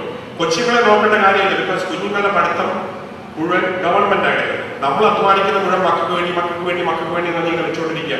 അവർക്കതില്ല, അവരെ അടിച്ചു പൊളിച്ച് ജീവിക്കുക എന്നുള്ളതാണ്. അവർക്ക് ഇന്നത്തേക്ക് വേണ്ടി ജീവിക്കാൻ നാളെ എന്താ സംഭവിക്കുന്നതെന്ന് ചിന്തിക്കേണ്ട യാതൊരു കാര്യമില്ല. അതുകൊണ്ടാണ് അമേരിക്കയിൽ റിസഷൻ ഉണ്ടായപ്പോൾ സേവ് ചെയ്യുവാൻ, സൂക്ഷിക്കാൻ പഠിപ്പിച്ച ഭാരതത്തിൽ ഇന്ന് നമ്മൾ രക്ഷപ്പെട്ടു നിൽക്കുന്നത്. ഭാരതത്തിൽ സാധാരണക്കാരുടെ കയ്യിൽ കുറച്ച് പൈസ മാറ്റി വെക്കാനുണ്ടായിരുന്നു. അപ്പൊ ഞാൻ പറഞ്ഞു വന്നത്, നമ്മുടെ സെൻസസിൽ കൂടിയാണ് നമ്മളെ ശാസ്ത്രം ആദ്യം പഠിപ്പിച്ചെടുത്തത്. എനിക്ക് ഓർമ്മയുണ്ട്, ഞാൻ MBBS പഠിക്കുന്ന സമയത്ത് മൈക്രോബയോളജി ലാബിൽ കയറി ചെല്ലുമ്പോൾ ഇങ്ങനെ ഒന്ന് മണത്തിന് കഴിഞ്ഞാൽ ഇത് ക്ലെപ്സി അല്ല, ഇങ്ങനെ മണത്തിന് കഴിഞ്ഞാൽ ഇത് സൂഡോമോണാസിന്റെ മണമാണല്ലോ, അങ്ങനെ ഒരു മണം. അല്ലെ പേഷ്യന്റിനെ കാണുന്നുണ്ടെങ്കിൽ ഇത് യുറീനിയാണ്. യുറീനിയയുടെ ഒരു മണമാണല്ലോ. ഡയബറ്റിക് കോമയാണ്, അസറ്റോൺ യൂറിയ, അതിന്റെ ഒരു മണമാണ്. അങ്ങനെ മണവും കണ്ണും കൈയും ഒക്കെ ഉപയോഗിച്ച് ചെയ്യാൻ ഞങ്ങളെ ഡോക്ടർമാരെ പഠിപ്പിച്ചിരുന്നു, ഞങ്ങളുടെ ഗുരുക്കന്മാരെ പഠിപ്പിച്ചിരുന്നു. ഇപ്പൊ ആരും മണക്കത്തൊന്നുമില്ല. പേഷ്യന്റ് അവിടെ വേറെ സൈഡിൽ നോക്കും, അല്ലെങ്കിൽ പേഷ്യന്റ് പെർഫ്യൂം ഇട്ടിരിക്കുക, വേറെ മണമായിരുന്നു, യൂറിനിയ ഒന്നുമല്ല. അപ്പൊ അത് കണ്ടുപിടിക്കാൻ പറ്റില്ല. ഇനിയിപ്പൊ ലാബിൽ ടെസ്റ്റ് ചെയ്തെങ്കിൽ അത് കണ്ടുപിടിക്കാൻ പറ്റുള്ളൂ. അതുകൊണ്ട് ശാസ്ത്രം പുരോഗമിച്ചേ പറ്റുള്ളൂ. ഞാൻ അമേരിക്കയിൽ ഒരു പേഷ്യന്റ്, ഒരു രോഗിയെ കാണാനായിട്ട്, അവിടെ രോഗികൾ വളരെ കുറച്ച്, എണ്ണം കുറവാണ്, അതുകൊണ്ട് ഒത്തിരി സമയം ചെലവഴിക്കണം. ഇവിടെ ഒത്തിരി പേരുണ്ട്, ഒരു ദിവസം ചിലപ്പോൾ 100 പേരെ കാണേണ്ടി വരും. അതുകൊണ്ട് ഒരാളെ പുറത്ത് ഒത്തിരി സമയം എടുക്കാൻ പറ്റുന്നില്ല. പേഷ്യന്റ് നടന്നു വരുമ്പോഴേ നമ്മൾ എന്താണ് കണ്ടുപിടിക്കണം. അവിടെ ഒരു പേഷ്യന്റിനെ തിരിച്ചും മറിച്ചും ഉരുട്ടിയൊക്കെ നോക്കിയാൽ പോലും കണ്ടുപിടിക്കാൻ ബുദ്ധിമുട്ടാണ്. പേഷ്യന്റ് വരുന്നതിന് മുമ്പ് തന്നെ ടെസ്റ്റ് ചെയ്തിട്ടാണ് അകത്തോട്ട് കയറ്റി വിടുന്നത്. അവരുടെ സകല കഴിവുകളും ടെസ്റ്റ് ശാസ്ത്രം മെഷീന്റെ പുറത്തോട്ടാക്കിയിരിക്കുകയാണ്, കമ്പ്യൂട്ടറിന്റെ പുറത്തോട്ടാക്കിയിരിക്കുകയാണ്. ദൈവം തന്നിരിക്കുന്ന സ്വന്തം കഴിവുകളെ കുറച്ചുകൊണ്ടിരിക്കുകയാണ്. കാൽക്കുലേറ്റർ എന്ത് ഉപയോഗിക്കുന്നുണ്ട് കണക്കെഴുതാൻ പറഞ്ഞാൽ കണക്കെഴുതാൻ പറ്റുമോ? അവന് കാൽക്കുലേറ്റർ കണക്കെടുത്ത് പറ്റും. ടെലിഫോണിന് മൊബൈൽ ഉപയോഗിക്കുന്നവരോട് വേറൊരാളെ നമ്പർ ചോദിച്ചു കഴിഞ്ഞാൽ അവന് നമ്പർ അറിയില്ല. അവന് മൊബൈലിൽ ഇങ്ങനെ ഫോൺ ബുക്ക് നോക്കി ടക്കണ്ട് അടിക്കാൻ പറ്റും. പണ്ടുള്ളവരോട് 24 നമ്പർ ചോദിച്ചാൽ അവൻ 200 നമ്പർ ഒരുമിച്ച് ഓർക്കാൻ പറ്റും. ഇന്ന് അതിന്റെ ആവശ്യമില്ല, എല്ലാം അതിനകത്ത് തന്നെ ഉണ്ട്. അപ്പൊ ശാസ്ത്രം നമ്മളെ സഹായിക്കുന്നുവെങ്കിലും നമ്മുടെ ചില ശക്തികളെ ഇല്ലാതാക്കുന്നു എന്ന് ഒരിക്കലും മറക്കരുത്. ഇനി ഞാൻ കുറച്ചുകൂടെ ഡീറ്റെയിൽ ആയിട്ട് പറയട്ടെ. പണ്ട് മൈക്രോസ്കോപ്പ് ഇല്ലായിരുന്നു, അന്ന് മൈക്രോബയോളജി എന്ന് പറഞ്ഞൊരു ശാസ്ത്രം ഇല്ലായിരുന്നു. മൈക്രോസ്കോപ്പ് വന്നപ്പോൾ മൈക്രോബയോളജി ഉണ്ടായി. ഇലക്ട്രോൺ മൈക്രോസ്കോപ്പ് വന്നപ്പോൾ അത് കുറച്ചുകൂടെ കൂടി. അങ്ങനെയാണ് ചെറിയ അണുക്കളെ കണ്ടുപിടിക്കാൻ പറ്റിയത്. നമ്മൾ ഒരിക്കലും അറിയാത്ത വലിയൊരു സെക്ഷൻ തുറന്നു കിട്ടി. ഒരിക്കൽ മനുഷ്യൻ വിചാരിച്ച് പറക്കാൻ പറ്റില്ല, പക്ഷെ പറക്കണമെന്ന് സ്വപ്നം കണ്ടെടുത്തൽ റൈറ്റ് ബ്രദേഴ്സ്, നമുക്കറിയാം കഥ, പറക്കാനായി തീരുമാനിച്ചു. അന്നൊരു പുതിയ ശാസ്ത്രം ഉണ്ടായി, എയറോനോട്ടിക്കൽ സയൻസ്. ഇന്ന് ഏറ്റവും ഡിമാൻഡുള്ള ശാസ്ത്രമാണ് എയറോനോട്ടിക്കൽ സയൻസ്. എല്ലാവർക്കും പറക്കണം. പണ്ട് ഇന്ത്യയിൽ പറക്കാൻ ബുദ്ധിമുട്ടായിരുന്നു, ഇപ്പൊ 500 രൂപയ്ക്ക് പറക്കാൻ പറ്റും. ശാസ്ത്രം അത്രവണ്ണം പുരോഗമിച്ചു കഴിഞ്ഞു. പണ്ട് ആർക്കും മൊബൈൽ ഫോൺ ഇല്ലായിരുന്നു. ഇപ്പം തെങ്ങിന്റെ മേളിൽ നിന്നിട്ട് ഹലോ ഞാൻ അടുത്ത വീട്ടിൽ ഇപ്പൊ എത്തുന്നുണ്ട്, അല്ലെ പെട്ടി ഓട്ടോറിക്ഷ കൂടെ പോകുമ്പോൾ മിക്ക ഞാൻ ഇപ്പൊ വരുന്നുണ്ട്, ഈ ലോഡ് അവിടെ ഇറക്കി വെച്ച് അങ്ങോട്ട് വരാം. ഫുൾ സംഗതി മൊബൈൽ ഫോൺ കൂടെ ആവുന്നത്. ഇന്ന് എനിക്ക് ഇപ്പൊ ഇവിടെ നിന്നുകൊണ്ട് അമേരിക്കയിലുള്ള ഒരാളുമായിട്ട് സംസാരിക്കാം. 10 മിനിറ്റ് കൊണ്ട് അവിടെ എത്തണ്ട, 2 സെക്കൻഡ് കൊണ്ട് കോൾ അവിടെ എത്തും. പണ്ട് ബോംബെക്ക് വിളിക്കണമെങ്കിൽ അരമണിക്കൂർ വെയിറ്റ് ചെയ്യണം. ബുക്കിംഗ് ചെയ്തിട്ടുണ്ട്, എന്തായി ക്രോ എന്നിട്ട് ഇവിടുന്ന് അലക്കണം. ഇവിടുന്ന് അലച്ചു കഴിഞ്ഞാൽ അങ്ങേപ്പുറത്തെ വീട്ടിൽ കേൾക്കുന്നവരെ ഫോൺ വിളിക്കുന്നു. ശാസ്ത്രം പുരോഗമിച്ചുകൊണ്ടിരിക്കുകയാണ്. ഞാൻ ശാസ്ത്രത്തിന്റെ നന്മയെ പറഞ്ഞു കഴിഞ്ഞാൽ എനിക്ക് ഒത്തിരി പറയാൻ പറ്റും. എന്തുകൊണ്ടെന്നാൽ ഒരു ഡോക്ടർ എന്ന നിലയ്ക്ക് ഒത്തിരി ശാസ്ത്രത്തിന്റെ നന്മ അനുഭവിക്കുന്ന മനുഷ്യനാണ്. കമ്പ്യൂട്ടർ, പണ്ട് രോഗികളുടെ റെക്കോർഡൊക്കെ ഫയലിനകത്ത് എടുത്ത് വെച്ചാൽ ഇപ്പൊ എല്ലാം കമ്പ്യൂട്ടറാണ്. പേരടിച്ചു കഴിഞ്ഞാൽ അയാളുടെ ഡേറ്റ് ഓഫ് ബർത്ത് തൊട്ട് കഴിഞ്ഞ ട്രീറ്റ്മെന്റ് കൂടെ ടക്കത് വരും. ശരി, വലിയ ഹോസ്പിറ്റലിലൊക്കെ എക്സ്റേ എടുത്തു കഴിഞ്ഞാൽ ഉടനെ തന്നെ കമ്പ്യൂട്ടറിലുള്ള പ്രൊഫസർ ഇരിക്കുന്ന മുറിയിൽ എത്തിക്കഴിഞ്ഞു. Digital camera, digital videoing. പണ്ടത്തെ വീഡിയോ ഇങ്ങനത്തെ വീഡിയോ ഒന്നുമല്ല. പണ്ടത്തെ വീഡിയോയ്ക്ക് ഇത്രയും ക്ലാരിറ്റി ഇല്ല. ഇപ്പൊ ക്ലാരിറ്റി കൂടി കമ്പ്യൂട്ടർ ഈ വർഷം മേടിച്ച അടുത്ത വർഷം ഉപയോഗമില്ല. ഈ വർഷം ക്യാമറ മേടിച്ച അടുത്ത വർഷം ഉപയോഗിക്കാൻ പറ്റില്ല. ബിക്കോസ് ആ സാധനങ്ങളല്ല, സോഫ്റ്റ്വെയർ മാറിക്കൊണ്ടിരിക്കുകയാണ്. ഇതെല്ലാം ഒരു ബിസിനസ് ആയിക്കൊണ്ടിരിക്കുകയാണ്. അപ്പൊ ശാസ്ത്രം വളരുന്നുണ്ട്, ശാസ്ത്രം കൊമേഴ്ഷ്യലൈസ് ചെയ്തുകൊണ്ടിരിക്കുകയാണ്, ബിസിനസ് ആയിക്കൊണ്ടിരിക്കുകയാണ്. അത് ബിസിനസ്സിനകത്ത് ശാസ്ത്രത്തിന് ഭാഗ്യമുള്ളത്. ഇപ്പം നമുക്ക് എല്ലാവർക്കും അറിയാം, കമ്പ്യൂട്ടറിനകത്ത് ഭാഗ്യമുള്ളത് കൊണ്ട് ഇഷ്ടം പോലെ പൈസ അടിക്കാനായിട്ട് 1 സെക്കൻഡ് കൊണ്ട് കമ്പ്യൂട്ടർ കച്ചവടത്തിന് ആ സാഹചര്യത്തിൽ സാധിച്ചു. ഇതിനു മുമ്പ് ഉണ്ടായിരുന്ന എക്കണോമിക് ഡിപ്രഷനകത്ത് ഇന്ത്യ പിടിച്ചു നിന്നത് അന്ന് നമ്മളെല്ലാം കമ്പ്യൂട്ടർ സേവിയായിട്ട് കമ്പ്യൂട്ടറിനെ കുറിച്ച് പഠിച്ചു എന്നുള്ളത് കൊണ്ടാണ്. അമേരിക്കയിലുള്ള കമ്പ്യൂട്ടറിന്റെ ഏറ്റവും വലിയ ആൾക്കാരൊക്കെ ഇന്ത്യക്കാരാണ്. അമേരിക്കയിലുള്ള ന്യൂറോ സർജൻസിൽ ലീഡിംഗ് ന്യൂറോ സർജൻസ് എല്ലാം ഇന്ത്യക്കാരാണ്. ഇന്ത്യക്കാരെ പോലെ തലച്ചോറുള്ളവർ ആരും ഉണ്ടെന്ന് എനിക്ക് തോന്നുന്നില്ല. അതിൽ കുറച്ച് കൂടുതലുള്ള മലയാളികളാണ്. കേരളത്തിലുള്ളപ്പോൾ ഉപയോഗിക്കുന്നത് വെളിയിൽ പോകുമ്പോൾ ഉപയോഗിക്കും. വേറൊരാളെ പഠിപ്പിക്കാൻ ഇഷ്ടമാണ്, സ്വന്തമായിട്ട് പഠിക്കില്ല. മലയാളിയുടെ പ്രത്യേകതയാണ്.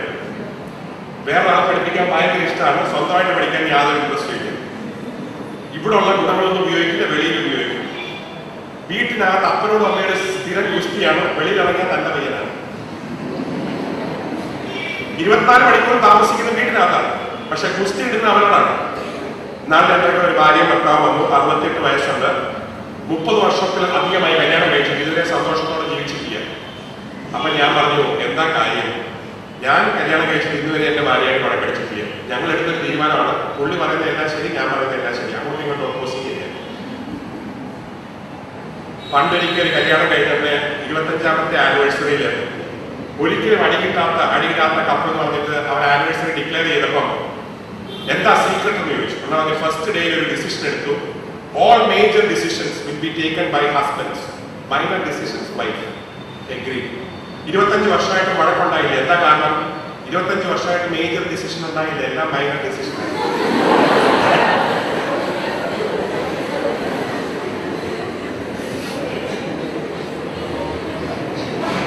ശാസ്ത്രം പുരോഗമിക്കുന്നതിനനുസരിച്ച് മനുഷ്യന് അവന്റെ സന്തുലത തെറ്റുകയാണ്.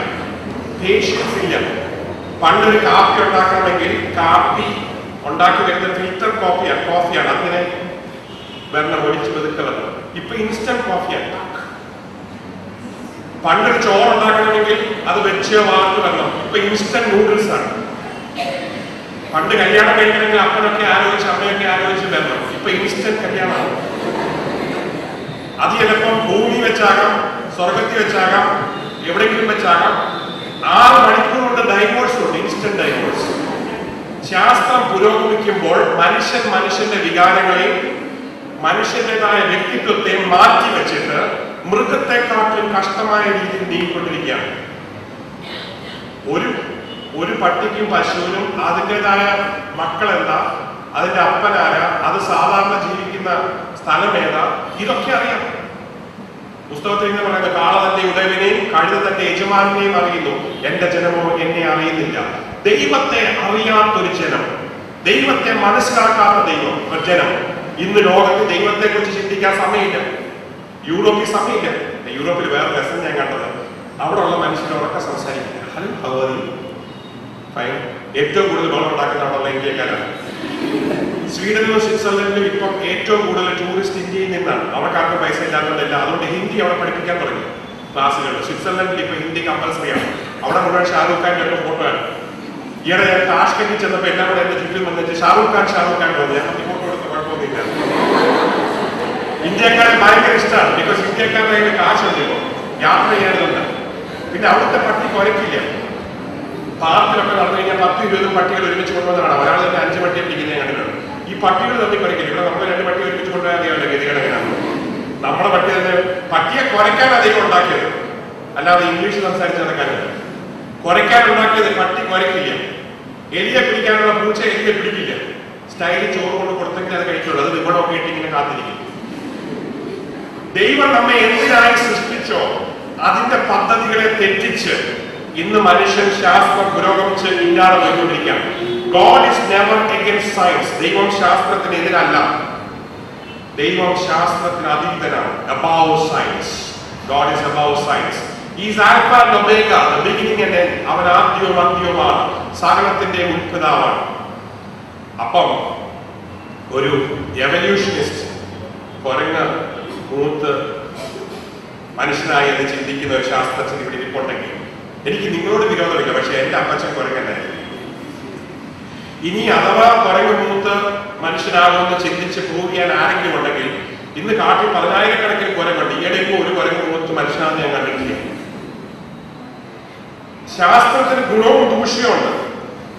കയോസ് തിയറി, ഞാൻ ഒരിക്കലും ക്ലാസ്സിൽ ചെന്നപ്പോൾ കയോസ് തിയറി പഠിപ്പിക്കുകയാണ്. വേറൊരു ക്ലാസ്സിൽ ചെന്നപ്പോൾ ഇവിടുത്തെ അറിയപ്പെട്ട ഒരു യൂറോളജിസ്റ്റ് മൂത്രം കുടിച്ചാൽ എന്താ ഗുണമെന്ന് പഠിപ്പിക്കുക. ഗതികേട് എന്റെ മോനെ കൂടെ കൊണ്ടുപോയി. ക്ലാസ് കഴിഞ്ഞപ്പോൾ ഞാൻ അദ്ദേഹത്തെ ചോദിച്ചു, നിങ്ങൾ എപ്പോഴെങ്കിലും കുടിച്ചിട്ടുണ്ടോ? അത് ഞാൻ നിന്നോട് പിന്നെ വീട്ടിൽ പറയാം. ഞാൻ ഇടയ്ക്കൊക്കെ ചോദ്യം ചോദിക്കും, ശക്തമായി സംസാരിക്കും. അതുകൊണ്ട് എനിക്ക് മിത്രങ്ങൾ ശത്രുക്കളുണ്ട്. ഒന്നും ചോദിക്കാൻ മടിയില്ല. ബിക്കോസ് ചോദ്യം ചോദിക്കുന്നതുകൊണ്ടാണ് ഞാൻ വളരുന്നതെന്ന് ചിന്തിക്കുന്ന ഒരു വ്യക്തിയാണ്. അപ്പൊ ശാസ്ത്രത്തിന് ഗുണം കയോസ് തിയറി ഇന്നത്തെ വലിയൊരു തിയറിയാണ്. ഈ ലോകത്തിൽ മുഴുവൻ അറിഞ്ഞു വിളിച്ച് കിടക്കുകയാണ്. എല്ലാം കയോസ് ആണ്. അതുകൊണ്ട് കയോസിൽ അങ്ങ് വിശ്വസിക്കുക. There is no chaos in this cosmos. There is only beauty and definite pattern, because God is a God of pattern and beauty and order. ദൈവം എന്ന് പറയുന്നത് കൺഫ്യൂഷന്റെ ദൈവമല്ല. ദൈവം എന്ന് പറയുന്നത് നശിപ്പിക്കുന്ന ശക്തിയല്ല. ദൈവം എന്ന് പറയുന്നത് ഇല്ലായ്മയുടെ അല്ല, എല്ലാ നന്മയുടെയും ഉറവിടമാണ്. ഗുഡ് എന്ന് പറയുന്ന വാക്ക് ഇസ് ഫ്രം ഗോഡ്. ദൈവത്തിൽ നിന്നാണ് സകല നന്മയും വരുന്നത്. ദൈവത്തെ ഒരു അറിയുന്ന വ്യക്തിക്ക് യഥാർത്ഥത്തിൽ നന്മയോടെ ജീവിക്കാൻ സാധിക്കുകയുള്ളൂ. മദർ തെരേസ ഇന്ത്യയിൽ വന്നത് നോബൽ പ്രൈസ് മേടിക്കണമെന്നല്ല. മദർ തെരേസ ഇന്ത്യയിൽ വന്നത് ശുശ്രൂഷയ്ക്ക് വേണ്ടിയിട്ടാണ്. മദർ തെരേസയുടെ ബുക്ക് വായിച്ചു കഴിഞ്ഞാൽ എനിക്ക് ഭയങ്കര സന്തോഷമുണ്ട്. അതിങ്ങനെ എഴുതിയിട്ടുണ്ട്, I see the image of God in the destitutes of Calcutta.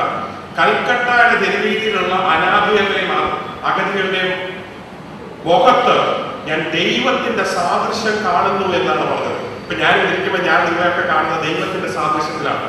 ദൈവം മനുഷ്യനെ സൃഷ്ടിച്ചിരിക്കുന്നത് ദൈവത്തിന്റെ സാദൃശ്യത്തിലാണ്. അപ്പൊ ദൈവത്തെ വിശ്വസിക്കാത്ത ഒരു മനുഷ്യൻ എന്ത് ഗതികേടാണ്? ഇപ്പൊ ഞാൻ അപ്പനില്ലെന്ന് വിശ്വസിച്ചാൽ എന്റെ അപ്പൻ ഇല്ലാതാവും. ഞാനാണോ തീരുമാനിക്കുന്നത് ഇദ്ദേഹമാണ് എന്റെ അപ്പനും? അപ്പനും അമ്മയും കൂടെ പറയുന്ന മോനെ നീ എന്റെ മോനാണ്. ദൈവം ഇല്ലാതെ നടന്നുകൊണ്ട് ദൈവം ഇല്ലാതാകില്ല. ഇപ്പൊ ആരെങ്കിലും ഏറ്റെടുക്ക് വന്നിച്ച് ദൈവം ഇല്ലാന്ന് പറഞ്ഞു കഴിഞ്ഞാൽ എന്ന് പറഞ്ഞു ഡോക്ടർ എ ടി ഗോർ, ഒരു എന്റെ തന്നെ വലിയച്ഛനാണ്, ഞാൻ കണ്ടിട്ടുണ്ട്. വളരെ സ്റ്റൈലുള്ള മനുഷ്യനാണ്. ഞാൻ 8ാം ക്ലാസ്സിൽ പഠിക്കുമ്പോൾ ഞങ്ങളുടെ കുടുംബയോഗത്തിൽ വന്നിട്ടുണ്ട്. ഒരു ഫ്രണ്ട്ഷിപ്പ് താടി ഒരു പൈപ്പും ഒക്കെ പിടിച്ച് സൈക്കാട്രിസ്റ്റ് ആണ്. വളരെ നല്ല മനുഷ്യനാണ്. പുള്ളിക്ക് ദൈവത്തോടെല്ലാം വിരോധം ഉണ്ടായിരുന്നു. പുള്ളിക്ക് ദൈവത്തെ വെച്ചോണ്ട് പൈസ ഉണ്ടാക്കുന്ന ദൈവ മനുഷ്യരോടായിരുന്നു വിരോധം. പുള്ളി എഴുതിയിരിക്കുന്ന ബുക്ക് ബിഗോൺ ഗോഡ്മെന്റ് എന്ന് പറയുന്നത് ദൈവത്തോടുള്ള എതിർപ്പല്ല. താൻ റാഷണലിസ്റ്റ് ആയിട്ടാണ് തുടങ്ങിയത്. അവസാനമാണ് യുക്തിവാദിയായിട്ടാണ് തുടങ്ങിയത്, നീതിഷ്ഠവാദിയായിട്ടല്ല തുടങ്ങിയത്. അപ്പൊ ദൈവം ഉണ്ടോ ഇല്ലയോ എന്നുള്ള വിഷയത്തെ കുറിച്ച് വരുമ്പോൾ നമ്മുടെ കണ്ണുകൊണ്ട് കാണുന്നതിനെ മാത്രമാണ് മനസ്സിലാക്കുന്നെങ്കിൽ നമ്മുടെ അറിവ് ചുരുങ്ങും. എന്റെ കണ്ണ്, എന്റെ ചെവി, എന്റെ മൂക്ക്. ഒരു ഉദാഹരണം പറയാം. Sound wave. ഇപ്പൊ നിങ്ങൾ കേൾക്കുന്ന സൗണ്ട് വേവിന് ഒരു പ്രത്യേക വേവ് ലെങ്ത് ഉണ്ട്. പണ്ട് പറഞ്ഞതാ ഈ വേവ് ലെങ്ത് മുറിക്കാൻ പറ്റില്ല എന്നാണ്. എന്ന് പറഞ്ഞാൽ സൂപ്രാസോണിക് സൗണ്ടിന്റെ കാട്ടിലും വേഗതയിൽ ഇത് പോകാൻ പറ്റില്ല. പക്ഷെ ഇന്ന് നമുക്കറിയാം സൂപ്രാസോണിക് ജെറ്റ് ഉണ്ട്. ന്യൂയോർക്കിൽ നിന്ന് പാരീസ് വരെ പോകുന്ന ചില മണിക്കൂറുകൾ കൊണ്ട്, മറ്റേ 10 മണിക്കൂർ വേണ്ടി ചില മണിക്കൂറുകൾ കൊണ്ട് പോകുന്ന ഫാന്റാസ്റ്റിക് പ്ലെയിൻ ഉണ്ട്. അത് പോയി കഴിഞ്ഞ് പുറകെ ശബ്ദം വരുള്ളൂ. സൂപ്രാസോണിക്. ഇവിടെ സയൻസ് സ്റ്റുഡൻസ് എത്ര പേരുണ്ട്? പകുതിയോളം. ഓക്കെ. അപ്പൊ സൂപ്രാസോണിക് ശബ്ദം ഉണ്ടാക്കുന്ന ഒരു ആനിമൽ ഉണ്ട്. ആർക്കെങ്കിലും പറയാൻ വേണ്ട സൂപ്രാസോണിക് തമ്മിൽ കമ്മ്യൂണിക്കേഷൻ ചെയ്യുന്നത് സൂപ്രാസോണിക് ശബ്ദമാണ്. ഡോൾഫിൻ. ഡോൾഫിന്റെ ശബ്ദം സൂപ്രാസോണിക് ആണ്. അപ്പൊ ഡോൾഫിൻ തമ്മിൽ കമ്മ്യൂണിക്കേറ്റ് ചെയ്യുന്നത് സൂപ്രാസോണിക് ആണ്. ഉറുമ്പ് തമ്മിൽ കമ്മ്യൂണിക്കേറ്റ് ചെയ്യുന്നത് എങ്ങനെയാണെന്നറിയാമോ? അവിടെ പഞ്ചസാര ഇരിക്കൊണ്ട് ഇതുവഴി പോകല്ല, അവിടെ തീയാണെന്നൊക്കെ തമ്മിൽ പറഞ്ഞു പോകുന്ന കണ്ടിട്ടില്ലേ ഉറുമ്പ്? ഫെറമോൺ എന്ന് പറയുന്ന ഒരു കെമിക്കൽ ഉപയോഗിച്ചിട്ടാണ്. ആനയുടെ ശബ്ദം, ആന സംസാരിക്കുന്നത് ഇൻഫ്രാസോണിക് ആണ്. ആനയുടെ ശബ്ദത്തെ കുറിച്ച് ആഫ്രിക്കയിൽ പോയി കണ്ടുപിടിച്ച ഒരു സ്ത്രീയാണ് ഒരു ബുക്ക് എഴുതിയിട്ടുണ്ട്. നിങ്ങൾ പോയി വായിക്കണം, ഭയങ്കര രസമാണ്. ഭാഷകളെ കുറിച്ച് അറിയാൻ എല്ലാവരും ഭാഷ പഠിപ്പിക്കുന്നവർക്ക് നല്ല രസമാണ്. ഓരോ മൃഗങ്ങളുടെയും ഭാഷ എങ്ങനെയാണ് അറിയാനായിട്ട്. ഭാഷയുടെ ഉത്ഭവം ഭയങ്കര രസമാണ്. ഇൻഫ്രാസോണിക്. ഇവിടെ നിൽക്കുന്ന ആനയ്ക്ക് 20 കിലോമീറ്റർ അപ്പുറം നിൽക്കുന്ന ആനയെ കുറിച്ച് അവരുടെ ശബ്ദം കേൾക്കാൻ പറ്റും. വളരെ സ്ലോ ആയിട്ട് പോകുന്നതായതുകൊണ്ട് അത് തമ്മിൽ കണക്ഷൻ ഉണ്ട്. അപ്പൊ സൂപ്രാസോണിക്, ഇൻഫ്രാസോണിക് ഒരിക്കലും ശബ്ദത്തെ പൊട്ടിക്കാൻ വയ്യാതെ വിചാരിച്ചത് പൊട്ടിച്ചു. ഇപ്പം പറയുന്നത് എന്താണെന്നറിയാമോ? ലൈറ്റിന്റെ സ്പീഡ് പൊട്ടിക്കാൻ പറ്റില്ല. ഐൻസ്റ്റീൻ പറഞ്ഞൊരു വലിയ ശാസ്ത്രജ്ഞൻ ഒരു തിയറി ഉണ്ടാക്കി. തിയറി ഓഫ് റിലേറ്റിവിറ്റി എന്ന് പറയും. അതെന്താണെന്ന് വെച്ച് കഴിഞ്ഞാൽ ലൈറ്റിന്റെ സ്പീഡിൽ പോകുമ്പോൾ മാറ്റർ വിൽ ബിക്കം എനർജി. മലയാളത്തില് വസ്തു അല്ലെങ്കിൽ ഒരു സംഗതി, ഒരു പിണ്ഡം ലൈറ്റിന്റെ സ്പീഡിൽ പറപ്പിച്ചു കഴിഞ്ഞാൽ അത് വസ്തുവല്ലാതെ മാറി എന്താവും? എനർജിയായി മാറും. ഇതാണ് ശാസ്ത്രജ്ഞൻ പറഞ്ഞിരിക്കുന്നത്. ഈ സ്പീഡ് എന്ന് പറയുന്നത് എങ്ങനെയാ കാൽക്കുലേറ്റ് ചെയ്തിരിക്കുന്നത്? Per second per hour. ഈ സെക്കൻഡും അവറും ഒക്കെ ആരാ ഉണ്ടാക്കിയത്? മനുഷ്യനാണ് ഉണ്ടാക്കിയത്. 1, 2, 0 ഒക്കെ ഉണ്ടാക്കിയത് ആരാ? മനുഷ്യനാണ്. Maths is A science which we made. അത് ഇന്ത്യക്കാർക്ക് ഒത്തിരി വലിയ പങ്കുണ്ട് കണക്കിന്റെ. അപ്പം ശാസ്ത്രം നമ്മൾ ഉണ്ടാക്കിയത്. ദൈവത്തിന് സെക്കൻഡ് ഒന്നുമില്ല. ദൈവത്തിന് വാച്ച് നോക്കിയിട്ടല്ല. ദൈവത്തിന് ഒരു ദിവസം 1000 ദിവസം പോലെയാണ്. When time ceases to exist, life becomes beautiful. സമയപരിധി വിട്ട് സംസാരിക്കാൻ പറ്റിക്കഴിഞ്ഞാൽ, സമയപരിധി ഇല്ലാതെ ജീവിക്കാൻ പറ്റിക്കഴിഞ്ഞാൽ അത് വളരെ മനോഹരമാണ്. ഞാനിപ്പോൾ ഒരു ബുക്ക് എഴുതുന്നുണ്ട്. അതിന്റെ ഒരു ശില്പശാലയിലാണ്. Break even point of life എന്നാണ്. 4-5 ബുക്കുകൾ ഉള്ളതാണ്. അതെന്തെങ്കിലും അത് വെളിയിൽ ഇറങ്ങണമെന്ന് എനിക്ക് ആഗ്രഹമുണ്ട്. അപ്പം ദൈവം വെച്ചിരിക്കുന്ന സമയം മനുഷ്യന് നിത്യതയാണെങ്കിൽ ജീവിതാന്ത്യം മരണക്കുഴിയല്ല എന്നാണ് എന്റെ ചിന്ത. അതിനെക്കുറിച്ച് ഞാൻ പറഞ്ഞു വരുമ്പോൾ പറയാം. അപ്പം ഐൻസ്റ്റീൻ പറഞ്ഞ തിയറിക്ക് അനുസരിച്ച് മാറ്റർ ലൈറ്റിന്റെ സ്പീഡിൽ ഓടിക്കഴിഞ്ഞാൽ, ഈ പറയുന്നത് കൂടുതൽ മനസ്സിലാക്കാൻ സയൻസ് സ്റ്റുഡൻസിന് പറ്റും, അത് എനർജിയായി മാറും. എന്ന് പറഞ്ഞാൽ Now let me put it in other words. God is an energy. God is a spirit. അതുകൊണ്ടാണ് ദൈവം എന്ന് പറയുന്നത് അടുത്തുകൂടാൻ വയ്യാത്ത വെളിച്ചത്തിൽ വസിക്കുന്നത്. When God is faster than light, he is light himself. When God is an energy, he cannot be made into a matter. And because he is not a matter, അവൻ ഒരു വസ്തുവായിട്ട് ഇരിക്കാത്തത് കൊണ്ട് നമ്മുടെ പഞ്ചേന്ദ്രിയങ്ങൾക്ക് അത് തൊടാനോ അറിയാനോ സാധിക്കില്ല. ഇവിടെ കാറ്റുണ്ടെന്ന് എനിക്ക് തൊട്ടു നോക്കാൻ പറ്റുമോ? പറ്റില്ല. പക്ഷെ വേർക്കുന്ന എനിക്ക് നല്ലോണം അറിയാം ഇവിടെ കാറ്റുണ്ടെന്നുള്ളത്. അത് ഫീൽ ചെയ്യാൻ നമ്മുടെ ചില സെൻസസിന് അതീതമായ സെൻസിന് മാത്രമേ സാധിക്കുകയുള്ളൂ. God is above it. അതുകൊണ്ട് ഇംഗ്ലീഷിൽ ഇങ്ങനെ പറയും, ഹി ഈസ് ഓംനിപൊട്ടന്റ്, ഓംനിസിയന്റ്, ഓംനിപ്രസന്റ്. എല്ലായിടത്തും ഉള്ള, എല്ലാ ശക്തിക്കും അതീതമായ നമ്മുടെ nth ഡയമെൻഷൻ എന്ന് പറഞ്ഞാൽ കണക്കുകാർക്ക് അറിയാം. nth ഡയമെൻഷന്റെ മേളിലുള്ള ഒരു ഡയമെൻഷൻ നിന്ന് നോക്കിയാൽ ദാറ്റ് ഈസ് ഡിവൈൻ ഡയമെൻഷൻ. ഇനി ഇത്രയും സമയം എന്തുകൊണ്ടാണ് ന്യൂറോ സർജനായ ഞാൻ ഇവിടെ വന്ന് നിൽക്കുന്നത്? എന്റെ കാര്യങ്ങൾ ഇതിനിടെ കുറച്ച് അനുഭവം പറയാൻ എനിക്ക് ഇഷ്ടമാണ്. അച്ഛൻ എപ്പോൾ വിളിച്ചാലും എനിക്ക് ഭയങ്കര സന്തോഷമാണ്. ഞങ്ങൾ തമ്മിൽ ഒത്തിരി വർഷത്തെ പരിചയമാണ്. അതുകൊണ്ട് എന്റെ ചില കഥ എന്നോട് ഞാൻ ചേർത്ത് പറയട്ടെ. ഞാൻ ജനിച്ചപ്പോൾ ഹൈഡ്രോകഫാലസ് എന്ന് പറയുന്ന ഒരു മാറാ രോഗമുള്ള തല വെള്ളിയ ഒരു കുട്ടിയായിട്ടാണ് ഞാൻ ജനിക്കുന്നത്. തലയിൽ വെള്ളം കെട്ടിക്കിടക്കുന്ന ഒരു കുട്ടിയായിട്ടാണ് ഞാൻ ജനിക്കുന്നത്. അന്നത്തെ ന്യൂറോ സർജന്മാർ പറഞ്ഞ് ഈ കുട്ടി ജീവിക്കുകയില്ല, ഈ കുട്ടിക്ക് ബുദ്ധി ഉണ്ടാകുകയില്ല, ഈ കുട്ടിയെ കൊണ്ട് യാതൊരു പ്രയോജനവുമില്ല. എന്റെ അപ്പച്ചനും അമ്മച്ചിയും വെല്ലൂര് കൊണ്ടുപോയി അവരുടെ ഡോക്ടർമാരെ കാണിച്ചു. ഞാൻ ന്യൂറോ സർജറി പഠിച്ചത് വെല്ലൂരിൽ നിന്നാണ്. അന്ന് എന്റെ ഗുരുക്കന്മാർ എന്നെ കണ്ടേച്ച് പഠിക്കില്ല, ജീവിക്കില്ല എന്ന് പറഞ്ഞു. പക്ഷെ എന്നെ സൃഷ്ടിച്ചവനായ ദൈവം, എന്റെ അമ്മയുടെ ഉദരത്തിൽ ഉരുവാകുന്നതിന് മുമ്പേ കണ്ടവനായ ദൈവം എന്നെ സൗഖ്യമാക്കി. ഇന്ന് ഒരു കുഴപ്പമില്ലാതെ അടിപൊളിയായി നിങ്ങളുടെ മുമ്പിൽ നിൽക്കുന്നു. 4-5 വർഷം മുമ്പ് ഒരു മേജർ ഹാർട്ട് അറ്റാക്ക് സിംഗപ്പൂരിൽ പോകുന്ന വഴിക്ക് കപ്പലിൽ വെച്ച് എനിക്കുണ്ടായി. അന്ന് എന്റെ അവസാനമാണെന്ന് വിചാരിച്ചു. മരണത്തെ ഞാൻ എന്നെ അടുത്ത് കണ്ടു. തിരിച്ചു വന്ന് എനിക്ക് ആൻജിയോപ്ലാസ്റ്റി ചെയ്യേണ്ടി വന്നു. പക്ഷെ അതിനുശേഷം ഒരു ആശുപത്രി പണിയുവാനും എന്റെ ജീവിതത്തിൽ കുറച്ചുകൂടെ മുമ്പോട്ട് പോകുവാനും ദൈവം ഭാഗ്യം തന്നു. I can do all things through Christ who strengthens me. എന്നെ ശക്തനാക്കുന്നവൻ മുഖാന്തരം എനിക്ക് സകലവും ചെയ്യുവാൻ സാധിക്കും. പുസ്തകത്തിൽ ഒരു വാക്കുണ്ട്, I saw you before you were made. അമ്മയുടെ ഉദരത്തിൽ ഉരുവാകുന്നതിന് മുമ്പേ ഞാൻ നിന്നെ കണ്ടിരിക്കുന്നു. ഞാൻ കൊച്ചായിരുന്നപ്പോൾ എനിക്ക് വലിയ സംശയമായിരുന്നു, എങ്ങനെ ദൈവത്തിന് മനുഷ്യനെ ഉണ്ടാകുന്നതിന് മുമ്പ് കാണാൻ പറ്റുന്നത്? അതൊക്കെ ചുമ്മാ പൊട്ടയാണ്. അങ്ങനെ എഴുതിയിരിക്കുന്നതിനകത്ത് അർത്ഥമില്ല. ശാസ്ത്രജ്ഞനായ എനിക്ക് എന്റെ ലോജിക്ക് കയറിയെങ്കിൽ മാത്രമേ അത് സ്വീകരിക്കാൻ പറ്റിയിട്ടുള്ളൂ. ഒരു ദിവസം തിരുവല്ലയിൽ എന്റെ ഒരു ഫ്രണ്ട് എഞ്ചിനീയറുടെ വീട്ടിൽ ചെന്നപ്പോൾ അവര് പുഷ്പഗിരി ഹോസ്പിറ്റലിന്റെ ഒരു മോഡൽ ഉണ്ടാക്കി എന്നെ കാണിച്ചു. പുതിയ ബിൽഡിങ്ങിന്റെ bathroom, staircase, operation theatre, വരാന്ത, ഗാർഡൻ, അവിടെ ഇവിടെ അതിന്റെ layout full. Staircase എങ്ങനെ കയറുന്നത്, ലിഫ്റ്റ് എങ്ങനെ വരുന്നത്, ക്യാഡ് എന്ന് പറയുന്ന ഒരു കമ്പ്യൂട്ടർ ഇത് വെച്ചിട്ടാണ്. അപ്പൊ ഞാൻ ഓർത്തു, ഉണ്ടാകുന്നതിന് മുമ്പേ സംഗതിയെ കാണാൻ പറ്റുന്ന പ്രോഗ്രാം വന്നു കഴിഞ്ഞാൽ ഉണ്ടാകുന്നതിന് മുമ്പേ കാണാൻ സാധിക്കും. These are all phenomena. നമ്മുടെ ഈ 5 ഇന്ദ്രിയങ്ങളിൽ നിന്ന് കാണാൻ പറ്റുന്നത് അതിന് മേളിലായിരിക്കും നമുക്ക് അറിയില്ല. അപ്പോഴാണ് എനിക്ക് മനസ്സിലായിരിക്കുന്നത് ദൈവത്തിന് നമ്മളെ സൃഷ്ടിപ്പിന് മുമ്പേ കാണാൻ സാധിക്കും. സമയപരിധിയില്ലാത്ത ദൈവത്തിന് അടുത്തത് എന്താ സംഭവിക്കാൻ പോകുന്നത് അറിയാൻ പറ്റും. സമയപരിധിയിൽ ജീവിക്കുന്ന നമുക്ക് അത് ബുദ്ധിമുട്ടാണ്. ഇപ്പൊ ദൈവം എന്ന് പറയുന്നത് അടുത്തുകൂടാൻ വയ്യാത്ത വെളിച്ചത്തിൽ നിൽക്കുന്നവരും സകല നന്മയുടെ ഉറവിടമായവരും ആദ്യവും അന്ത്യവുമായവരും സമയപരിധി ഇല്ലാത്തവരുമാണ്. ഈ ദൈവത്തെ ഞാൻ എന്തുകൊണ്ട് വിശ്വസിക്കുന്നു? ഒരു മന്ദബുദ്ധിയായ ജോർജ് പോളിനെ ന്യൂറോ സർജനാക്കിയത് ഈ ദൈവമാണ്. 8ാം ക്ലാസ്സിൽ ഇടതുകാല തളർന്ന് ഞാൻ ഞൊണ്ടിയാണ് ക്ലാസ്സിൽ പോയത്. പെട്ടെന്നൊരു ചെറിയ മധ്യവേനൽക്കാലത്ത് സൈക്കിൾ എന്റെ കൂട്ടുകാരന്റെ പുറകെ ഇരുന്ന് പോയി, താഴെ വീണു, ഇടതുകാലം തട്ടി, ഇത് ഉറുക്കി. പതുക്കെ പതുക്കെ ഞുണ്ടാൻ തുടങ്ങി. എന്താണെന്ന് അറിയില്ല. ആദ്യം കുറച്ച് പേര് പറഞ്ഞ് ബോൾ ടിവിയാണ്, പിന്നെ കുറച്ച് പേര് പറഞ്ഞ് റൊമാറ്റിക് ഡിസീസാണ്. ഒരു കെട്ട് മരുന്നും കുഴമ്പും തിരുമും എല്ലാം നടക്കുകയാണ്. എനിക്ക് നടക്കാൻ പറ്റുന്നില്ല. ഞാൻ ക്ലാസ്സിൽ കയറി വരുന്നുണ്ട്. അതുവരെ കോവിനെ ചക്കയെ മാങ്ങയെന്നൊക്കെ പറഞ്ഞ് കെട്ടിപ്പിടിച്ചോ മാറി ഞൊണ്ടൻകോവിന് വരുന്നതാ. ഒരു ഉടുക്ക് വന്നപ്പോഴത്തേക്ക് കോവിന് ഞൊണ്ടൻകോവിനെ. ഇപ്പൊ തന്നെ ഒരു അടിപൊളി പാട്ട് പാടാനുള്ള സെറ്റപ്പ് ഉണ്ടാക്കി മനോഹരമായ ഒരു ഗായികയുടെ വന്നേച്ച് കയറുന്ന വഴിക്ക് അവർ താഴെ വീണാം. അറിയാതെ ചിരിച്ചു പോകും. നിങ്ങളല്ലല്ലോ വീണത്, അവരുടെ വീട്. ഒരാൾ വീണ്ടുമ്പോ ചിരിക്കാത്തത് അവന്റെ പെറ്റമ്മയും അവന്റെ സൃഷ്ടിതാവായ ദൈവവും മാത്രമേ ഉള്ളൂ. നമ്മുടെ വീഴ്ചയിൽ നമ്മെ പൊക്കിക്കൊണ്ടു പോകാൻ സാധിക്കുന്നത് സർവശക്തനായ ദൈവത്തിന് മാത്രമേ ഉള്ളൂ. ഇന്ന് ലോകത്തിൽ ഉയർന്നിരിക്കുന്ന ഏത് വ്യക്തിയുടെയും ഉള്ളെടുത്തു കഴിഞ്ഞാൽ അവനൊരു ഈശ്വര വിശ്വാസിയാണ്. അവൻ സർവശക്തനെ അറിയുന്നവനാണ്. നിരീശ്വരനായിട്ടോ ഫിലോസഫർ ആയിട്ടോ മാത്രം ജീവിക്കുന്നവർ ഇന്ന് ലോകത്തിൽ എടുത്തു കഴിഞ്ഞാൽ ചരിത്രത്തിൽ മിക്കവരും ആൾക്കാര് ആത്മഹത്യ ചെയ്തിട്ടുണ്ട്. സോക്രട്ടീസിന്റെ തുടക്കം, അതിന്റെ ലിസ്റ്റ് എന്റെ കയ്യിലുണ്ട്, ഞാൻ പറയുന്നില്ല, ഒരു ലിസ്റ്റ് എനിക്കറിയാം.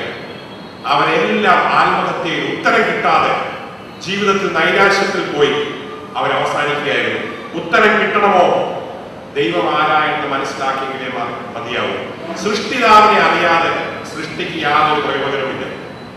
ഒരു നിരീശ്വരവാദിയായ ഒരു വ്യക്തി ഒരു ശാസ്ത്രജ്ഞനും ഭയങ്കര കൂട്ടായിരുന്നു. അപ്പൊ ഇയാൾ എപ്പോഴും പറയും, ഓ ദൈവമില്ല. ശാസ്ത്രജ്ഞൻ പറയും ദൈവമുണ്ട്. ശാസ്ത്രജ്ഞന്മാരാണ് കൂടുതൽ ദൈവത്തെ വിശ്വസിക്കുന്നത്.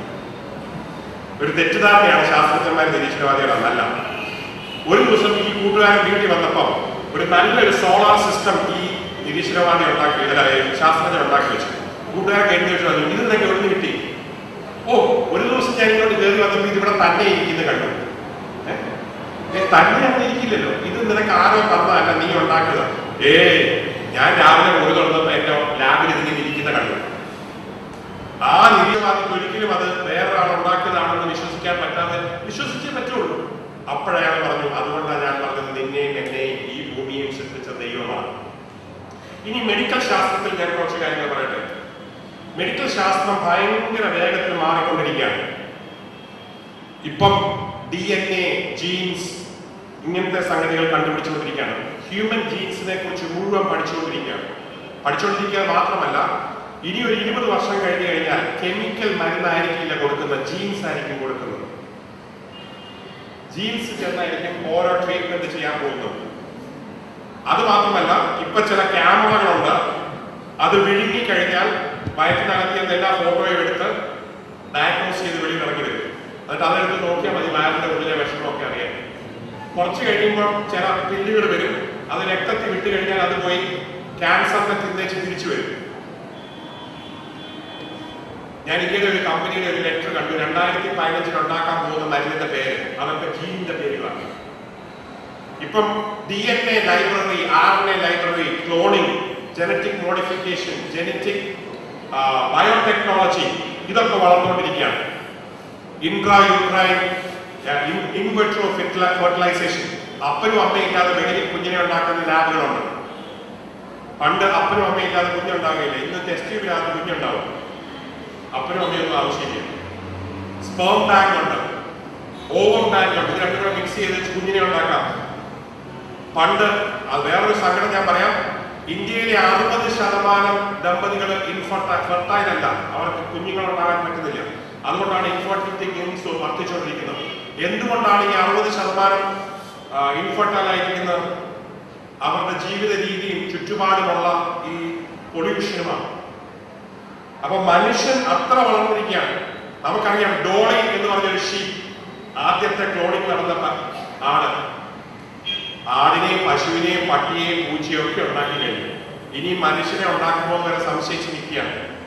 പക്ഷെ ഒരു കാര്യം ഞാൻ പറയട്ടെ, ആടിനെ ആടിൽ നിന്നുണ്ടാക്കാം, പട്ടിയെ പട്ടിയിൽ നിന്നുണ്ടാക്കാം, പൂച്ചയെ പൂച്ചയിൽ നിന്നുണ്ടാക്കാം. പക്ഷെ ഒരു പൂച്ചയിൽ നിന്ന് പട്ടിയോ ആടിനെയോ ഉണ്ടാക്കാൻ പറ്റുകയില്ല. DNA has the thumbprint or the finger hands of God in it. It has never happened so far. Genetic technology is increasing. ഭയങ്കര രീതിയിൽ വളർന്നുകൊണ്ടിരിക്കുകയാണ്. കുറച്ച് കഴിയുമ്പോൾ കിഡ്നി ട്രാൻസ്പ്ലാന്റ്, നമ്മുടെ ഡേവിസ് ചെറമേൽ അച്ഛനെ പോലെ നല്ല മനുഷ്യരെ ആവശ്യമില്ല. കിഡ്നി വിൽക്കുന്ന ഹോൾസെയിൽ ഡിപ്പാർട്ട്മെന്റ് എന്ന് പറഞ്ഞിട്ട് സ്റ്റോർ കാണും, അവിടെ ഓട്ടോമാറ്റിക് ആയിട്ട് കിഡ്നി ഉണ്ടാക്കും. അങ്ങനെ ഉണ്ടാക്കാൻ ഒരു ബുദ്ധിമുട്ട് വരില്ല. പുസ്തകത്തിൽ അത് എഴുതിയിട്ടുണ്ട്. ലോക അവസാനത്തിൽ ഓർഗൻ വിൽക്കുന്ന അനേക ശാലകൾ ലോകത്തിലുണ്ടാകുമെന്ന് അതിനകത്ത് വ്യക്തമായി എഴുതിയിട്ടുണ്ട്. അത് വായിക്കുന്നവർക്ക് അത് മനസ്സിലാക്കാൻ സാധിക്കും. ഇന്ന് ലോകത്തിൽ കാണുന്ന പല സംഗതി ഇപ്പൊ എല്ലാവർക്കും വലിയ പേടിയാണ്. എന്താ പറയുന്നത്, ക്ലൈമറ്റ് ചേഞ്ച്. ഐസ് കൂടുന്നു, ഐസ് കുറയുന്നു, വെള്ളം കൂടുന്നു, വെള്ളം കുറയുന്നു. ഭയങ്കര പ്രശ്നമാണ്. ഞാൻ എല്ലാവരും ചോദിക്കും, ഉപ്പുവെള്ളം എന്തിനാ കടലിലിട്ടിരിക്കുന്നത്? നല്ല വെള്ളം തോട്ടിലെ വെള്ളത്തിനും ഉപ്പുവെള്ളം കടലിലിട്ടിരിക്കുന്നത് ശാസ്ത്രത്തിൽ അറിയാവുന്ന ആരെങ്കിലും സ്റ്റുഡൻസ് ഉണ്ടെങ്കിൽ? ഇല്ല, ഞാൻ ചോദിക്കുന്നില്ല. ഞാൻ നിങ്ങൾക്ക് പറഞ്ഞു തരാം. വേഗം ഐസ് ആകാതിരിക്കാൻ വേണ്ടിയിട്ടാണ് ദൈവം ഉപ്പിട്ടിരിക്കുന്നത്. ദൈവം അത്ര എടുക്കുന്നതാണ്. അപ്പൊ മനുഷ്യന് കുടിക്കാൻ വെള്ളം വേണമെങ്കിൽ അത് പെട്ടെന്ന് ഐസാകാതിരിക്കാൻ ഉപ്പ് വെച്ചിട്ട് ഉപ്പുവെള്ളം ഉണ്ടാക്കി, കുറച്ച് ഉപ്പി ജീവിക്കുന്ന മീനെയും ഉപ്പി ജീവിക്കുന്ന ചെടികളെയും അതിനകത്ത് ഉണ്ടാക്കി. ഇത് വെളിയിലോട്ട് വന്നേച്ച് നിന്റെ വീടിന്റെ മുറ്റത്ത് വരുമ്പോൾ ഉപ്പ് കളഞ്ഞ ചാറ്റിൽ കൂടെ നല്ല വെള്ളം വരും. നീ രാവിലെ മുഴുവൻ വൈകുന്നേരം വരെ ശ്വസിച്ച് അകത്തോട്ട് ഓക്സിജൻ എടുത്തേച്ച് വെളിയിലോട്ട് കാർബൺ ഡൈ ഓക്സൈഡ് തള്ളി വരുമ്പോൾ ഈ കാർബൺ ഡൈ ഓക്സൈഡ് മുഴുവൻ ലോകത്തിലെ സ്പെഷ്യൽ ഫാക്ടറി, ക്ലോറോഫിൽ കൊണ്ട് ഉണ്ടാക്കിയ ഒരു സ്പെഷ്യൽ ഫാക്ടറി മുഴുവൻ ട്രാൻസ്ഫോം ചെയ്ത് ഓക്സിജനായിട്ട് വെളിയിലോട്ട്. നീ അറിയാം, ദൈവം അതിന് സസ്യങ്ങളെ ഉണ്ടാക്കി വെച്ചിരിക്കുകയാണ്. ഓട്ടോണോമിക് നെർവസ് സിസ്റ്റം, എന്റെ ഹാർട്ടും എന്റെ ലങ്സും എന്റേതായ ചില സംഗതികൾ എന്റെ കൺട്രോളിലല്ല, അത് ടിക് ടിക് ടിക് ടിക് എന്ന് അടിച്ചോണ്ടിരിക്കുകയാണ്. അതേസമയം എന്റെ കൈ പൊക്കുന്നത് എന്റെ കൺട്രോളിലാണ്. കൈ താക്കണമെന്ന് പറഞ്ഞാൽ താക്കാം, ഇരിക്കാൻ പറഞ്ഞാൽ ഇരിക്കാം, എഴുന്നേക്കാൻ പറഞ്ഞാൽ ഇരിക്കും. പക്ഷെ ഹാർട്ട് പറ്റില്ല. അത് ദൈവത്തിന് ബുദ്ധിയുണ്ട്. ദൈവം ഹാർട്ട് മനുഷ്യന്റെ കൺട്രോളിൽ കൊടുത്തിരുന്ന എല്ലാവരും ഇടയ്ക്ക് ഓഫ് ആക്കിയത്. പരീക്ഷയ്ക്ക് നോക്കുമ്പോൾ എനിക്ക് ഈ ഹാർട്ട് വേണ്ട, അല്ല കൂട്ടുകാരൻ വിട്ടേച്ച് പോകുമ്പോ അവൻ എന്നെ തള്ളി പറഞ്ഞു ഹാർട്ട് വേണ്ട. കേരളത്തിലെ ഏറ്റവും വലിയ പ്രശ്നം അതല്ലേ? എവിടെയോ ആരോ കുറെ പെസ്റ്റിസൈഡ് കണ്ടുപിടിച്ചു അണുക്കളെ കൊല്ലാൻ. പക്ഷെ 10ാം ക്ലാസ് പരീക്ഷയും 12ാം ക്ലാസ് പരീക്ഷയും കഴിയുമ്പോഴത്തേക്ക് മനോരമയിൽ പേപ്പർ കാണാം, വിഷം വിഷം വിഷം, ചെലവ് കൂടി പോവാ. ഈ ഉണ്ടാക്കിയിരിക്കുന്ന കെമിക്കൽസ് കഴിച്ചു നശിക്കാനല്ല ദൈവം നമ്മളെ കുറിച്ച് ആഗ്രഹിക്കുന്നത്. നമ്മൾ ശാസ്ത്രം ഒരു സൈഡിൽ പുരോഗമിക്കുമ്പോൾ ദൈവം എന്താ, ദൈവത്തിന്റെ ഉദ്ദേശം എന്താണ്, ലോകത്തിന്റെ പദ്ധതികൾ എന്താണ് എന്ന് മനസ്സിലാക്കാൻ സാധിക്കാതെ ദൈവത്തിൽ നിന്ന് അകന്നുകൊണ്ടിരിക്കുകയാണ്. വേറെ കാര്യം പറയാം, ഞാനൊരു ഡയബറ്റിക് പേഷ്യൻ്റാണ്. ഇപ്പൊ ഡയബറ്റീസ് എടുക്കാൻ ഇൻസുലിൻ എടുക്കാനായിട്ട് തുടങ്ങിയിട്ട് കുറെ നാളായി. ഇൻസുലിൻ ഇല്ലാത്ത കാലത്ത് ഡയബറ്റിക് പേഷ്യൻസ് ഒക്കെ 19 വയസ്സാകുമ്പോഴേ മരിച്ചു പോകും. ഇൻസുലിൻ വന്നുകൊണ്ട് രക്ഷയുണ്ട്. പണ്ടത്തെ ഇൻസുലിൻ പന്നിന്നായിരുന്നു, പിന്നെ ഇൻസുലിൻ മനുഷ്യന്റെ ഇൻസുലിനായി. ഇന്നത്തെ ഇൻസുലിൻ പന്നിന്നുമല്ല മനുഷ്യനിന്നുമല്ല, ഇൻസുലിൻ അനലോഗ് എന്ന് പറയും. അത് DNA RNA ടെക്നിക്കിൽ ഈക്വളായി എന്ന് പറയുന്ന ഒരു ബാക്ടീരിയ കൊണ്ടുണ്ടാക്കുന്ന സാധനം. നോക്കി അറിയാവുന്നവരൊക്കെ തല കൊടുക്കുന്നുണ്ട്. അത്രയും വേഗം പോയി. പണ്ട് പന്നിയെയും കുതിരയൊക്കെ അന്വേഷിച്ച് നടക്കണമായിരുന്നു ഇതുണ്ടാക്കാൻ. ഇപ്പൊ അതിന്റെ ആവശ്യമില്ല. ഇപ്പം ലാബിനകത്ത് ഇൻസുലിൻ ഉണ്ടാക്കിക്കൊണ്ടിരിക്കുകയാണ്. ശാസ്ത്രം അങ്ങനെ പുരോഗമിച്ചുകൊണ്ടിരിക്കുകയാണ്. ഇങ്ങനെ ഇൻസുലിൻ ലാബിൽ ഉണ്ടാക്കുമ്പോൾ, ഇങ്ങനെ കാലും കൈയും ഒക്കെ ലാബിൽ ഉണ്ടാക്കുമ്പോൾ, ഇങ്ങനെ എല്ലാം ലാബിൽ ഉണ്ടാക്കാൻ തുടങ്ങിയപ്പോൾ ഇങ്ങനെ സൈഡിൽ എയ്ഡ്സ് വരുന്നു, സ്വൈൻ ഫ്ലൂ വരുന്നു, പക്ഷിപ്പനി, പന്നിപ്പനി, ഇല്ലാത്ത പനിയൊന്നുമില്ല. ഇപ്പൊ പേടിയില്ല നമുക്ക് ഡോക്ടേഴ്സ്. എന്ത് പനിയാണ് ഈ അടുത്തത് പുതിയതാക്കി വരുന്നത് നമുക്കറിയില്ല. പണ്ട് മനുഷ്യന് ഇമ്മ്യൂണിറ്റി ഉണ്ടായിരുന്നു, റെസിസ്റ്റൻസ് ഉണ്ടായിരുന്നു. ഇന്ന് ഓട്ടോ ഇമ്മ്യൂൺ ഡിസീസസ് വർദ്ധിച്ചുകൊണ്ടിരിക്കുകയാണ്. റെസിസ്റ്റൻസ് ഇല്ല. നല്ല ഭക്ഷണമൊന്നും അല്ല കഴിക്കുന്നത്, പച്ചക്കറി അല്ല കഴിക്കുന്നത്, ഫാസ്റ്റ് ഫുഡാണ്. ഇവിടെ കൊണ്ട് പോയി കഴിഞ്ഞാൽ അവിടെ വരെ കാണും എല്ലാം. ഫാസ്റ്റ് ഫുഡ് എന്ന് പറഞ്ഞാൽ വേഗം അടിച്ചു വേഗം പോകുന്ന സാധനമാണ്, ദേഹത്ത് പിടിക്കാറ്. അതിനാണ് ഫാസ്റ്റ് എന്ന് പറയുന്നത്. ഒരു സൈഡിൽ കയറിയാൽ മറ്റേ സൈഡിൽ കൂടെ വേഗം പോകുള്ളൂ. ഫാസ്റ്റ് ഫുഡ് ശരീരത്തിന് യാതൊരു പ്രയോജനമില്ല. അല്ല പെപ്സിക്കോള, എനിക്ക് കമ്പനിയോടൊന്നും വിരോധമില്ല. പക്ഷെ ആവശ്യമില്ലാത്ത ഡെഡ് കാലറീസ്, ന്യൂട്രീഷൻ ഇല്ലാത്ത ഫുഡ്. മറ്റേത് അങ്ങനെയല്ല, അധ്വാനിച്ച് നല്ല രീതിയിൽ ഉണ്ടാക്കി ദൈവം മനുഷ്യനെ സൃഷ്ടിച്ചത് നടക്കാനാണ്. ഇന്ന് ബാത്റൂമിൽ പോകണമെങ്കിലും മോട്ടോർ ബൈക്ക് വേണം. ദൈവം മനുഷ്യനെ സൃഷ്ടിച്ചത് തമ്മിൽ സ്നേഹിക്കാനാണ്. TV വീട്ടിലുള്ളതുകൊണ്ട് അമ്മ എങ്ങനെ സ്നേഹിക്കുന്നത്? ഈ TVയോടല്ലേ സ്നേഹം. ഇന്ന് തമ്മിൽ മനുഷ്യനെ സൃഷ്ടിച്ചിരിക്കുന്നത് അങ്ങോട്ടും ഇങ്ങോട്ടും സംസാരിക്കാനാണ്. ഫോൺ ഉണ്ടാക്കിയത് എമർജൻസിക്ക് വേണ്ടി മാത്രമാണ്. ഹലോ, അത്യാവശ്യമാണ്, കുഞ്ഞിന് അസുഖമായി, വേഗം വരണം. ഇവിടെ അങ്ങനെയല്ല. ക്ലാസ്സിലിരുന്ന് ഫുൾ അറ്റൻഡ് ചെയ്ത് വീട്ടിൽ ചെന്ന് കഴിയുമ്പോൾ കൂട്ടുകാരി വിളിച്ചു 3/4 മണിക്കൂർ. ഒരു ദിവസം മുഴുവൻ ഫോണിന്റെ പുറത്തായിരുന്നു. ശാസ്ത്രം പുരോഗമിക്കുന്നതിനനുസരിച്ച് മനുഷ്യൻ താഴോട്ട് പോയിക്കൊണ്ടിരിക്കുകയാണ്. എന്താ കാരണം? പ്രമാണം നഷ്ടപ്പെട്ടു. പ്രമാണം ഇപ്പൊ ആർക്കും ഇഷ്ടമല്ല. മകനോട് പറയാ, നീ വീട്ടിൽ അടങ്ങി ഒതുങ്ങിയിരിക്കണമെന്ന് വേണ്ട, 9 മണിക്ക് മടങ്ങി വരണമെന്ന് പറഞ്ഞാൽ വേണ്ട. ഡിസിപ്ലിൻ ആർക്കും ഇഷ്ടമല്ല. പക്ഷെ ദൈവത്തിന്റെ കൂടെ നിൽക്കണമെങ്കിൽ, ദൈവത്തെ അറിയണമെങ്കിൽ സൗകര്യപ്രദമായ ഒരു ദൈവമല്ല, നമ്മെ ചില കൽപ്പനകൾ അനുസരിച്ച് വിട്ടിരിക്കുന്ന ദൈവമാണ്. ബൈബിൾ ഞാൻ എപ്പോഴും വായിക്കും, ഞാൻ ചിന്തിക്കും, അതിനകത്ത് 10 കൽപ്പന ദൈവം കൊടുത്തുള്ളൂ, 100 കൽപ്പന കൊടുത്തില്ല. അത് 10ഉം നേരെയാക്കാൻ മനുഷ്യർ പറ്റുന്നില്ല. ഇന്ന് അതൊക്കെ മാറ്റിയിരിക്കുകയാണ്. അതിന്റെ ആവശ്യമില്ലെന്നാ പറയുന്നത്. ഇന്ന് മനുഷ്യൻ തന്നെ ദൈവമാകാൻ നോക്കുകയാണ്. മനുഷ്യ ദൈവം, ഞാൻ ദൈവമാണെന്ന് പറഞ്ഞാൽ ഇന്ന് എനിക്ക് ഏറ്റവും കൂടുതൽ സ്വാതന്ത്ര്യമുണ്ട്. ഒരു രീതിയിൽ നമ്മളൊക്കെ ദൈവങ്ങളാണ്, അല്ലെന്ന് ഞാൻ പറയുന്നില്ല. നല്ല രീതിയിൽ ജീവിക്കാൻ പറ്റിക്കഴിഞ്ഞാൽ ദൈവത്തിന്റെ സാദൃശ്യം നമ്മളുണ്ടെങ്കിൽ നമ്മളെല്ലാം ദൈവങ്ങളാണ്. ദൈവം നമുക്ക് ജീവൻ തന്നു, ദൈവം നമുക്ക് ആയുസ് തന്നു, ദൈവം നമുക്ക് ബുദ്ധി തന്നു. 5% ഹാർഡ് വർക്ക് ആൻഡ് 5% ബ്രെയിൻ. ജന്മനാ ജീനിയസ് അല്ല, കഠിനാധ്വാനത്തോടാണ് ജീനിയസ് ആണ്. നടന്നെങ്കിൽ മാത്രമേ നടക്കാൻ പറ്റുകയുള്ളൂ, വായിച്ചെങ്കിൽ മാത്രമേ വായിക്കാൻ പഠിക്കുകയുള്ളൂ, കേട്ടെങ്കിൽ മാത്രമേ കേൾക്കാൻ പഠിക്കുകയുള്ളൂ. Practice makes you perfect. അതുകൊണ്ട് നിങ്ങളെ ദൈവം ഏൽപ്പിച്ചിരിക്കുന്ന എല്ലാത്തിനും പ്രാക്ടീസ് ചെയ്യാൻ ഏൽപ്പിച്ചു കൊടുക്കുക. നല്ലവണ്ണം പ്രാക്ടീസ് ചെയ്യാൻ ഏൽപ്പിച്ചു കൊടുക്കുക. ഞാൻ എപ്പോഴും പറയും, എനിക്ക് തലച്ചോറ് ഒരിക്കലേ തുറക്കാൻ പറ്റുള്ളൂ. ഇടയ്ക്കിടയ്ക്ക് പാലം പണിയുന്നവർ തലച്ചോറ് പണിയാൻ പറ്റില്ല. അതുകൊണ്ട് തുറക്കുമ്പോൾ ചൊവ്വേ നേരെ തുറക്കണം. ദൈവം എനിക്ക് ഒരു പ്രാവശ്യമേ അവസരം തന്നിട്ടുള്ളൂ, അത് നല്ലവണ്ണം തന്നെ. സെന്റ് തോമസ് കോളേജ് ഓൾഡ് സ്റ്റുഡൻസിന് സംസാരിക്കാൻ 2009 ദൈവം തന്നിരിക്കുന്ന ഈ അവസരം നല്ലവണ്ണം ഉപയോഗിക്കണമെന്ന് എനിക്ക് ആഗ്രഹമുണ്ട്. നിങ്ങൾ ഒരിക്കലും മറക്കാത്ത ചില കാര്യങ്ങൾ നിങ്ങൾ പഠിക്കണമെന്നും അതുകൊണ്ട് നിങ്ങൾ വളരണമെന്നും എനിക്ക് വളരെ ആകാംക്ഷയുണ്ട്. നിങ്ങൾ മടങ്ങിപ്പോയി നിങ്ങളുടെ അപ്പച്ചനോടും അമ്മച്ചയോടും സ്നേഹം പങ്കുവെക്കത്തക്കവണ്ണം ചില നന്മകൾ ദൈവം നിങ്ങൾക്ക് അതിൽ കൂടെ തരട്ടെ. ദൈവം ഉണ്ട് എന്നും ശാസ്ത്രം നല്ലതാണെന്നും ശാസ്ത്രം ദൈവത്തിൽ കൂടെ മനസ്സിലാക്കിയെങ്കിൽ മാത്രമേ നന്മ അറിയുകയുള്ളൂ, അല്ലെങ്കിൽ തിന്മയിലേക്ക് മാറിപ്പോകൂ. ഞാൻ വലിയൊരു ന്യൂറോ സർജറി ചെയ്യുമ്പോൾ എന്റെ ചീഫ് പറഞ്ഞു, ബ്രെയിൻ ട്രാൻസ്പ്ലാന്റ് നടന്നിട്ടില്ല, അതുകൊണ്ട് നീ ഒരു കാര്യം ചെയ്യും, ഒരു കുരങ്ങനെ എടുത്തേച്ച് അതിന്റെ തലച്ചോറ് മാറ്റി ഫിറ്റ് ചെയ്യാൻ ഒന്ന് ടെസ്റ്റ് ചെയ്യാം, അവിടെ ലാബുണ്ട്. ഞാൻ തീരുമാനിച്ചു, നല്ല പരിപാടി, ബ്രെയിൻ ട്രാൻസ്പ്ലാന്റ് നടന്നിട്ടില്ല, ഞാനായിരിക്കും ലോകത്തിലെ നമ്പർ 1. അപ്പൊ ട്രാൻസ്പ്ലാന്റ് ചെയ്യാനായിട്ട് ഞാൻ രാത്രി 12 മണിയാവും എന്റെ ആശുപത്രി പണി കഴിയുമ്പോൾ. പിന്നെ കുരങ്ങനെ പിടിച്ച് ലാബിൽ പോയി 2:30-3 മണിയാവും അവിടെ നിന്ന് ഇറങ്ങുമ്പോൾ. 10-15 കുരങ്ങനെ ഞാനിങ്ങനെ പരിപാടിയൊക്കെ ചെയ്ത് ടെസ്റ്റൊക്കെ ചെയ്ത് അതിന് ഓപ്പറേഷന് മുമ്പ് വെള്ളം കൊടുക്കണം, ഓപ്പറേഷൻ കഴിഞ്ഞ് വെള്ളം കൊടുക്കണം, കിടക്കുന്ന കൂട്ടി പോകണം, അതിനൊക്കെ നോക്കണം, അതിനൊക്കെ സ്പെഷ്യൽ പെർമിഷൻ മേടിക്കണം. വലിയ പരിപാടിയാണ്. 12ാമത്തെ കുരങ്ങാന്ന് തോന്നി ഞാനിങ്ങനെ ചെയ്തുകൊണ്ടിരിക്കുമ്പോൾ ദൈവത്തിന്റെ ആത്മാവ് എന്നോട് ശക്തമേറിയ രീതിയിൽ സംസാരിച്ചു. നീ ചെയ്യുന്ന നന്മയ്ക്കാണോ തിന്മയ്ക്കാണോ? ശാസ്ത്രം പുരോഗമിക്കുമ്പോൾ 2 രീതിയുണ്ട്, 2 രീതിയിലും ഫയർ ചെയ്യും. ഹാർട്ട് മാറ്റിവെച്ച മനുഷ്യന് കുഴപ്പമില്ല, പക്ഷെ എന്റെ തലച്ചോറെടുത്ത് വേറൊരാൾ തന്നെ വെച്ച് കഴിഞ്ഞാൽ ഓർത്ത് വയ്ക്കുക വരാൻ പോകുന്ന സംഭവം എന്താണ്. കിഡ്നി മാറ്റിയ കുഴപ്പമില്ല, പക്ഷെ തലച്ചോറ് മാറ്റുന്ന അത്ര എളുപ്പമല്ല, മാറിയാൽ തന്നെയുള്ള. അതുകൊണ്ടാണ് ദൈവം തലച്ചോറ് മാറ്റുന്നത് അത്ര ബുദ്ധിമുട്ടാക്കി വെച്ചിരിക്കുന്നത്. പിന്നെ തലച്ചോറിന് വേദനയില്ല, നോ പെയിൻ. എനിക്ക് ഓപ്പറേറ്റ് ചെയ്യാം അനസ്തീഷ്യ ഇല്ലാതെ. വേദന ഇല്ലാത്ത ഏക അവയവം തലച്ചോറാണ്. വേദന ഇല്ലാതാക്കി വെച്ചിരിക്കുന്ന മറ്റുള്ള അവയവങ്ങളെ സൂക്ഷിക്കാനാണ്. ഇനി ആണുങ്ങളുടെയും പെണ്ണുങ്ങളുടെയും തമ്മിലുള്ള വിഷയം ഞാൻ പറഞ്ഞില്ലല്ലോ.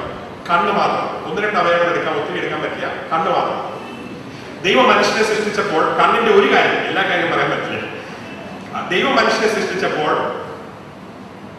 സ്ത്രീകൾക്ക് കൊടുത്തിരിക്കുന്ന വിഷൻ ഈ സൈഡിൽ നിന്ന് തൊട്ട് ഇങ്ങനെ വരെ ക്ലിയർ ആയിട്ട് കാണാം. പെരിഫറൽ വിഷൻ ഭയങ്കരമാണ്. ആളുകൾക്ക് കൊടുത്തിരിക്കുന്ന ട്യൂബുലർ വിഷൻ ഇങ്ങനെ കാണുമോ? ഇതിന്റെ കാര്യം എന്താണെന്നറിയാം. സ്ത്രീകൾ വീട്ടിൽ കുടിലിൽ ഇങ്ങനെ നിൽക്കുമ്പോൾ ഭർത്താക്കന്മാരും ചേട്ടന്മാരും അനിയന്മാരെല്ലാം കൂടെ വേട്ടയാടാൻ പോകുമ്പോൾ ദൂരെ വരുന്ന വന്യമൃഗങ്ങളെയും ദൂരെ വരുന്ന ഇവർക്ക് വേട്ടയാടുന്ന സാധനങ്ങളൊക്കെ നേരിട്ട് കാണാനായിട്ട് ദൂരക്കാഴ്ച കൊടുത്തിട്ടുണ്ട്. അതേസമയം സ്ത്രീകൾ എന്താണെന്ന് വെച്ച് കഴിഞ്ഞാൽ ഇവരൊറ്റയ്ക്ക് വീട്ടിൽ നിൽക്കുമ്പോൾ അടുത്ത് വരുന്നത് സൈഡിൽ കൂടെ വന്നാലും പെട്ടെന്ന് പിക്കപ്പ് ആണ്. അതുകൊണ്ട് ദൈവം സൈഡ് കാഴ്ച കൊടുത്തിട്ടുണ്ട്. ഇനി അതുകൊണ്ടാണ് പെണ്ണുങ്ങൾ താഴോട്ട് നോക്കിയാലും ആ മുറി കയറി വരുന്ന ആളിട്ടിരിക്കുന്ന ഡ്രസ്സ് തൊട്ട് ഷൂസ് വരെ അവർക്ക് കാണാൻ പറ്റും. പക്ഷെ ആളുകൾ നേരെ നോക്കിയെങ്കിലേ കാണാൻ പറ്റുള്ളൂ. അതുകൊണ്ടാണ് ഇവൻ സൈഡ് അടിക്കുന്നു എന്ന് പറയുന്നത്. പക്ഷെ അവന് സൈഡിൽ കൂടെ പണം കാണാൻ പറ്റില്ല. അവന്റെ കുഴപ്പമില്ല, അവൻ പെണ്ണിനെ ഇങ്ങനെ നോക്കിയെങ്കിലേ കാണാൻ പറ്റുള്ളൂ. അവർക്ക് നേരെ നോക്കണ്ട, അവൾ വേറെ സൈഡിൽ നോക്കിക്കൊണ്ട് അവർ ഇരിക്കുന്നതെല്ലാം കാണുന്നത്. ഇനി ഞാൻ ഒത്തിരി പറഞ്ഞു കഴിഞ്ഞാൽ അച്ഛൻ ചിലപ്പോൾ വിഷമം തോന്നുന്നുണ്ട്. നിങ്ങളൊരു കാര്യം ചെയ്യാം, 2 ബുക്ക് തരാം, നിങ്ങൾ പോയി വായിക്കാം. Men are from Mars and women are from Venus. നല്ലൊരു ബുക്കാണ്.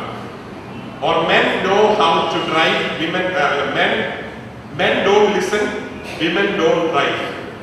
പെണ്ണുങ്ങൾക്ക് ഡ്രൈവ് ചെയ്യാൻ ബുദ്ധിമുട്ടാണ്, ആണുങ്ങൾക്ക് പെണ്ണുങ്ങൾ ഇപ്പോൾ ഒരു കഥ പറയുന്നുണ്ടെങ്കിൽ അവർ പോയിന്റ് എത്തുന്നതിനുള്ള കഥ പറഞ്ഞുകൊണ്ടിരിക്കും. പോയിന്റിൽ എത്തണമെങ്കിൽ 3/4 മണിക്കൂർ എടുക്കും. ആളിനാണെങ്കിൽ ആളും വേഗം പോയിന്റ് കിട്ടും. അതുകൊണ്ടാണ് ഭർത്താവ് ക്ഷീണിച്ച് വീട്ടിൽ വരുന്നുണ്ട്. ഇവള് പകലത്തെ കാര്യം പറഞ്ഞു വരുമ്പോൾ അയാൾ ഉണ്ടെന്ന തീരുന്ന സമയമാവും. നീ എന്താണ് ഈ പറയുന്നത്? നീ വേഗം പറയും. അവർക്ക് വേഗം പറയാൻ അറിയില്ല. അവർക്ക് പറയുന്നതിന്റെ സുഖമാണ് കൂടുതൽ ഇമ്പോർട്ടൻറ്റ്, വേഗം പറയുന്നതിന് നല്ല കാര്യമില്ല. ഇത് രണ്ടും മനസ്സിലാക്കിയ ഒരു കുഴപ്പമില്ല. ഞാൻ വീട്ടിൽ ചെന്ന് ഞാൻ എത്ര ക്ഷീണിച്ചാണെങ്കിലും എന്റെ ഭാര്യ കഥ പറയാൻ ഇരിക്കണമെന്ന് എനിക്കറിയാം. ഞാൻ പറഞ്ഞോട്ടെ എന്ന് വിചാരിക്കും. ഇടയ്ക്കിങ്ങനെ അത് മാത്രമല്ല, പെണ്ണുങ്ങൾക്കാണെങ്കിൽ ഇപ്പം അവർ കാര്യമായിട്ട് വന്ന് ചോദിക്കും അത് ശരിയാണോ തെറ്റാണോ, പക്ഷെ ചെയ്യേണ്ടത് എന്താണെന്ന് അവർ തീരുമാനിച്ചു. അപ്പൊ ശരിയാണോ തെറ്റാണോ നമ്മളോട് വെറുതെ ചോദിക്കുന്നതാണ്. അപ്പൊ ആദ്യമേ അങ്ങ് അഭിപ്രായം കയറി പറയരുത്. അവർ തീരുമാനിച്ചു ഇല്ലെന്ന് കണ്ടുപിടിച്ചിട്ടേ പറയണം. ഗിഫ്റ്റ് കൊടുക്കുമ്പോൾ ആണുങ്ങൾക്കും പെണ്ണുങ്ങൾക്കും ഗിഫ്റ്റ് കൊടുക്കുന്നത്, അതൊക്കെ ഞാൻ പഠിച്ചത്. പെണ്ണുങ്ങൾക്ക് വിലയുള്ള ഗിഫ്റ്റോ ഉപയോഗിക്കാൻ പറ്റിയ ഗിഫ്റ്റോ ഒക്കെ കൊടുത്താൽ യാതൊരു കാര്യമില്ല. ഞാൻ 10-20 വർഷം വെഡിങ് ആനിവേഴ്സറി ഗിഫ്റ്റ് കൊടുത്തിട്ട് ഒരിക്കൽ പോലും എനിക്ക് സഭാഷ കിട്ടില്ല. അപ്പോൾ റീഡേഴ്സ് ഡൈജസ്റ്റിൽ എങ്ങനെയാണ് ഒരു പെണ്ണിന് ഗിഫ്റ്റ് കൊടുക്കേണ്ടതെന്ന് വായിച്ചു. അപ്പൊ അതനുസരിച്ച് ഞാൻ പോയി സാധനം മേടിച്ചോണ്ട് വലിയ വിലയില്ലാത്ത, ആർക്കും ഉപയോഗമില്ലാത്ത, എവിടെയെങ്കിലും വെക്കാവുന്ന, നല്ല വാക്ക് എഴുതിയിരിക്കുന്ന, കണ്ട രസമുള്ള, നല്ല രീതിയിൽ പാക്കറ്റിനകത്ത് പൊതിഞ്ഞു കൊണ്ടുവന്ന് കൊടുത്തു. ഭാര്യ തുറന്നു, വാ. അമ്മായി പറഞ്ഞു, ഇത്രയും നല്ല ഗിഫ്റ്റോ, നിങ്ങൾക്ക് എങ്ങനെ ബോധം കിട്ടി? ഇത്രയും വർഷം 10, 2000, 3000, 5000 രൂപയുടെ സാധനം മേടിച്ചു കൊടുത്തിട്ട് അവർക്കൊരു കുരുപ്പുണ്ടായിട്ടില്ല. അപ്പൊ 150-200 രൂപയുടെ ചെറിയ സാധനം കിട്ടിയപ്പോഴത്തേക്ക് വലിയ സന്തോഷമായി. അതുകൊണ്ടല്ലേ പെണ്ണുങ്ങൾ ഈ സ്വർണ്ണം തൂക്കിയിട്ടുണ്ട് നടക്കുന്നത്. ആർക്കും പറയാനില്ല, അവർക്കും പറയാനില്ല, വെറുതെ തൂക്കിയിട്ടുണ്ട് നടക്കുന്നത്. പിന്നെ ഓരോ ബ്രെയിനിന്റെ ഓരോ സെല്ലിനെ കുറിച്ച് പറഞ്ഞാലും ആണും പെണ്ണും കൂടി ഒരുമിച്ച് ഒത്തുതീർന്ന് ജീവിച്ചു കഴിഞ്ഞാൽ വളരെ മനോഹരമായിട്ട് അവർക്ക് ജീവിക്കാൻ പറ്റും. അതുകൊണ്ടാണ് ദൈവം പുരുഷനെയും സ്ത്രീയെയും ഒരുമിച്ചാക്കിയിരിക്കുന്നത്. The only institution God has made is family. ഭാര്യയും ഭർത്താവ് ഒരുമിച്ച് ജീവിക്കുക എന്നുള്ളതാണ്. ഗുസ്തിയിടരുത്. 65 വയസ്സുള്ള അപ്പച്ചനോട് പറഞ്ഞു, ഇത്രയും നാളും നിങ്ങൾ ഗുസ്തിയിട്ടല്ലോ, ഇനി ഗുസ്തിയിടാതെ ജീവിക്കുക. അത് പറഞ്ഞ് എന്താ കാരണം? എന്തുകൊണ്ട് എനിക്ക് അവളോട് വഴക്കിട്ടുള്ള? അവൾ എനിക്ക് എന്തുകൊണ്ട് ഇയാളോട് വഴക്കിട്ടുള്ള?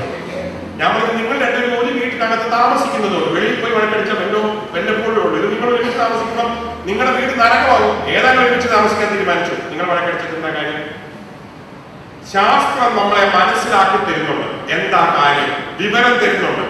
ഉപയോഗിക്കണമെങ്കിൽ അതിന് വിവേകം വേണം. There is lot of difference between knowledge and wisdom. Knowledge is from the world. Wisdom is from God. Divine. ഇതാണ് വ്യത്യാസം. ശാസ്ത്രം നമുക്ക് അറിവ് തരുമ്പോൾ ദൈവം നമുക്ക് പരിജ്ഞാനം തരുന്നു. God gives you wisdom. എപ്പോൾ ഓപ്പറേഷൻ ചെയ്യണം, എപ്പോൾ ഓപ്പറേഷൻ ചെയ്യേണ്ട, എത്ര ഓപ്പറേഷൻ ചെയ്യണം, എത്ര ഓപ്പറേഷൻ ചെയ്യേണ്ട, ഇതൊക്കെ ദൈവം നമുക്ക് മനസ്സിലാക്കി തരുന്നു. God gives you wisdom when science gives you knowledge. Gather the knowledge, keep the wisdom, understand God and live a life that is meaningful. ദൈവത്തെ അറിഞ്ഞു കഴിയുമ്പോൾ ശാസ്ത്രം വേണം. അത് നമ്മളെ ഒത്തിരി സഹായിക്കും. അറിവ് വേണം. അറിവ് നമ്മളെ ചീർപ്പിക്കരുത്. അറിവ് നമ്മളെ താഴ്മയിലേക്ക് നടത്തണം. ഒത്തിരി അറിവ് വർദ്ധിക്കുമ്പോൾ ഒന്നും അറിഞ്ഞിട്ടില്ല എന്നുള്ളത് മനസ്സിലാവും. ഇനിയും ഒത്തിരി അറിയാനുണ്ട് എന്ന് നമുക്ക് മനസ്സിലാവും. അറിവ് വേണം, കഴിവ് വേണം, പക്ഷെ അതിന് ഉപരിയായി പരിജ്ഞാനം വേണം. ഇനി ഞാൻ കാതലായ വിഷയത്തിലേക്ക് കടക്കാൻ പോവാണ്. God is the life giver. ദൈവമാണ് ജീവൻ കൊടുക്കുന്നത്. ഇന്ന് ലോകത്തിൽ എവിടെങ്കിലും ജീവൻ കൊടുത്തതായിട്ട് അറിയാമോ? ഇല്ല. മനുഷ്യനെ ഉണ്ടാക്കാം, ക്ലോൺ ചെയ്യാം, രൂപം ഉണ്ടാക്കാം, ജീവൻ കൊടുക്കാൻ പറ്റില്ല. ഒരു കുട്ടിക്ക് ഗർഭസ്ഥ അവസ്ഥയിൽ എപ്പോഴാണ് ജീവൻ കയറുന്നതെന്ന് ഡോക്ടർമാർക്കും അറിയില്ല, ആർക്കും അറിയില്ല. When life begins, because God is the life giver. എപ്പോഴാണ് യഥാർത്ഥത്തിൽ ജീവൻ ഉണ്ടാകുന്നത്, ജീവൻ വരുന്നതെന്ന് ഇതുവരെയും മനുഷ്യൻ മനസ്സിലാക്കിയിട്ടില്ല. ജീവൻ ദൈവം കൊടുക്കുന്നതാണ്. ദൈവത്തിൽ നിന്നാണ് ജീവൻ ഉണ്ടാകുന്നത്. സമൃദ്ധിയായ ജീവൻ വേണമെങ്കിൽ ദൈവത്തെ അറിയണം. ഇന്നത്തെ ലോകത്തുള്ള പിള്ളേരെ കണ്ടു കഴിഞ്ഞാൽ ക്ഷീണിച്ചു, അയ്യ, പഠിച്ചു മടുത്തു. ഞാനൊക്കെ 8ാം ക്ലാസ്സിൽ രാത്രി 3 മണി 2 മണി വരെയൊക്കെ വായിക്കുമായിരുന്നു. MCH ന്യൂറോ സർജറിക്ക് പോയപ്പോൾ 37 പുസ്തകം കാണിച്ച സാറ് പറഞ്ഞത് മുഴുവൻ വായിക്കാൻ 2 വർഷം ബാക്കി. Boost is not the secret of my energy. My faith in God is the secret of my energy. ദൈവത്തിലുള്ള വിശ്വാസമാണ് എന്നെ മുമ്പോട്ട് നടത്തുന്നത്. ഞാൻ കഴിക്കുന്ന ഭക്ഷണമല്ല എനിക്ക് ജീവൻ തരുന്നത്. ദൈവം സൂര്യനെ സൃഷ്ടിച്ചിരിക്കുന്ന ഒരു എനർജി ആയിട്ടാണ്, നക്ഷത്രങ്ങളെ സൃഷ്ടിച്ചിരിക്കുന്ന എനർജി ആയിട്ടാണ്. ലോകത്തിൽ കാറ്റ്, മഴ, രാത്രി, പകല്, തീയ്, വെളിച്ചം, ഇങ്ങനെ ഒത്തിരി ഫിനോമിനലുണ്ട്. ഇതൊക്കെ എനർജിയാണ്. പണ്ട് മനുഷ്യൻ ഇതൊക്കെ ദൈവമാണെന്ന് വിചാരിച്ചു. ഇന്ന് നമുക്കറിയുന്നത് ദൈവമല്ല, ഇതൊക്കെ ഫിനോമിനൽ, നാച്ചുറൽ ഫിനോമിനൽ. ദൈവം ഇത് സൃഷ്ടിച്ചിരിക്കുന്ന അതിന്റെ എനർജി നമ്മളിലേക്ക് എടുത്ത് നമ്മൾ ദൈവത്തെ കാണിച്ച്, ദൈവത്തെ മനസ്സിലാക്കി, ദൈവത്തെ പോലെ ജീവിക്കാനാണ്. ദൈവത്തെ പോലെ ജീവിക്കുന്ന മനുഷ്യൻ ഒരിക്കലും തിന്മയായത് ചെയ്യുകയില്ല. അവന്റെ ഉള്ളിൽ നിന്ന് തിന്മ വരികയില്ല. ഒരു കഞ്ഞിവെള്ളം വെച്ച് തിളപ്പിച്ച എന്ത് വെളിയിൽ ചാടും? കഞ്ഞിവെള്ളം ചാടും. ഒരു പാല് ഉള്ളി വെച്ച് വെളിയിൽ തിളപ്പിച്ച എന്ത് വെളിയിൽ ചാടും? പാൽ വെളിയിൽ ചാടും. ചൂടാകുമ്പോഴാണ് അകത്തിരിക്കുന്നത് എന്താണെന്ന് അറിയുന്നത്. ഒരു മനുഷ്യന്റെ ഔട്ട്പുട്ട് അവന്റെ വാ തുറക്കുമ്പോൾ അറിയാം അവന്റെ ഉള്ളിൽ എന്തായിരിക്കുന്നത്. എന്റെ ഇന്നത്തെ ദിവസം വരെ ഞാൻ വിളിച്ചിരിക്കുന്ന ആകെ വലിയ തെറി തേങ്ങാക്കൊല എന്നാണ്. ഞാൻ തേങ്ങാക്കൊല എന്ന് പറഞ്ഞു കഴിഞ്ഞാൽ അർത്ഥം ഞാൻ ഭയങ്കര ചൂടാണ്. വേറെ ഒരു ചീത്ത വാക്കും ഞാൻ ഉപയോഗിക്കില്ല. വേറെ രീതി ഞാൻ പറഞ്ഞുതരാം. ഒരു ഡോക്ടർ സംസാരിക്കുന്ന കേട്ട് കഴിഞ്ഞാൽ ഞാൻ ഡോക്ടറാണെന്ന് അറിയാം അല്ലേ? ഇപ്പൊ തന്നെ അച്ഛൻ ഫാദർ സംസാരിക്കുന്ന കേട്ട് കഴിഞ്ഞാൽ ഫാദർ ആണെന്ന് നമുക്ക് അറിയാം. ഒരു എഞ്ചിനീയർ സംസാരിക്കുന്നത്, ടീച്ചർ സംസാരിക്കുന്ന കേട്ട് കഴിഞ്ഞാൽ ടീച്ചറാണെന്ന് അറിയാം. ഞാനിപ്പോ പറയുന്നത് ടീച്ചർമാർ പറയുന്ന പോലെയല്ല. ഞാൻ ഇവിടെ നിന്ന് ആലോചിച്ചു, അച്ഛൻ പറയുന്ന പോലെ പറയണം, ടീച്ചർ പറയുന്ന പോലെ. അത് പറ്റില്ല, ഞാൻ ഡോക്ടറാണ്. എന്റെ മനസ്സ് ഓട്ടോമാറ്റിക് ആയിട്ട് ആ മോഡിലേക്ക് അങ്ങ് പോകും. ഒരു ഹെഡ് ലോഡ് വർക്കർ പറയുന്ന കേട്ട് കഴിഞ്ഞാൽ അറിയാം അവർ ചവിട്ട് തൊഴിലാളിയാണ്. ഒരു ശാസ്ത്രജ്ഞൻ പറയുന്നത്, ഒരു പാട്ടുകാരൻ പറയുന്നത്, ഒരു സിനിമാ നടൻ പറയുന്നത്, ഒരു രാഷ്ട്രീയക്കാരൻ സംസാരിക്കുന്ന കേട്ടാൽ അറിയുന്നത് രാഷ്ട്രീയക്കാരനാണ്. അപ്പൊ നമ്മുടെ സംസാരം output will be what is inside. അപ്പം അകം നല്ലതാകാതെ വെളിയിലോട്ടൊന്നും വരില്ല. അപ്പൊ നമ്മൾ സംസാരിക്കുന്നത് നല്ലതാകണമോ? ഉള്ളു നല്ലതാകണം. ഉള്ളു നല്ലതാകണമോ? നന്മ നമ്മുടെ ഹൃദയത്തിൽ നിറയണം. ദൈവം നമ്മുടെ ഹൃദയത്തിൽ വരണം. ജീവൻ നമ്മുടെ ഉള്ളിൽ കാണണം. അപ്പൊ എത്ര കുത്തിയാലും എത്ര പ്രയാസപ്പെടുത്തിയാലും നമ്മുടെ ഉള്ളിൽ നിന്ന് തിന്മ വരില്ല. So I said God is a life giver. In the same context, let me say, we have no right to take life. നമുക്ക് ജീവൻ എടുക്കുവാൻ അവകാശമില്ല. Abortion is wrong. Euthanasia is wrong. I have no right to take life since we have no right to give life.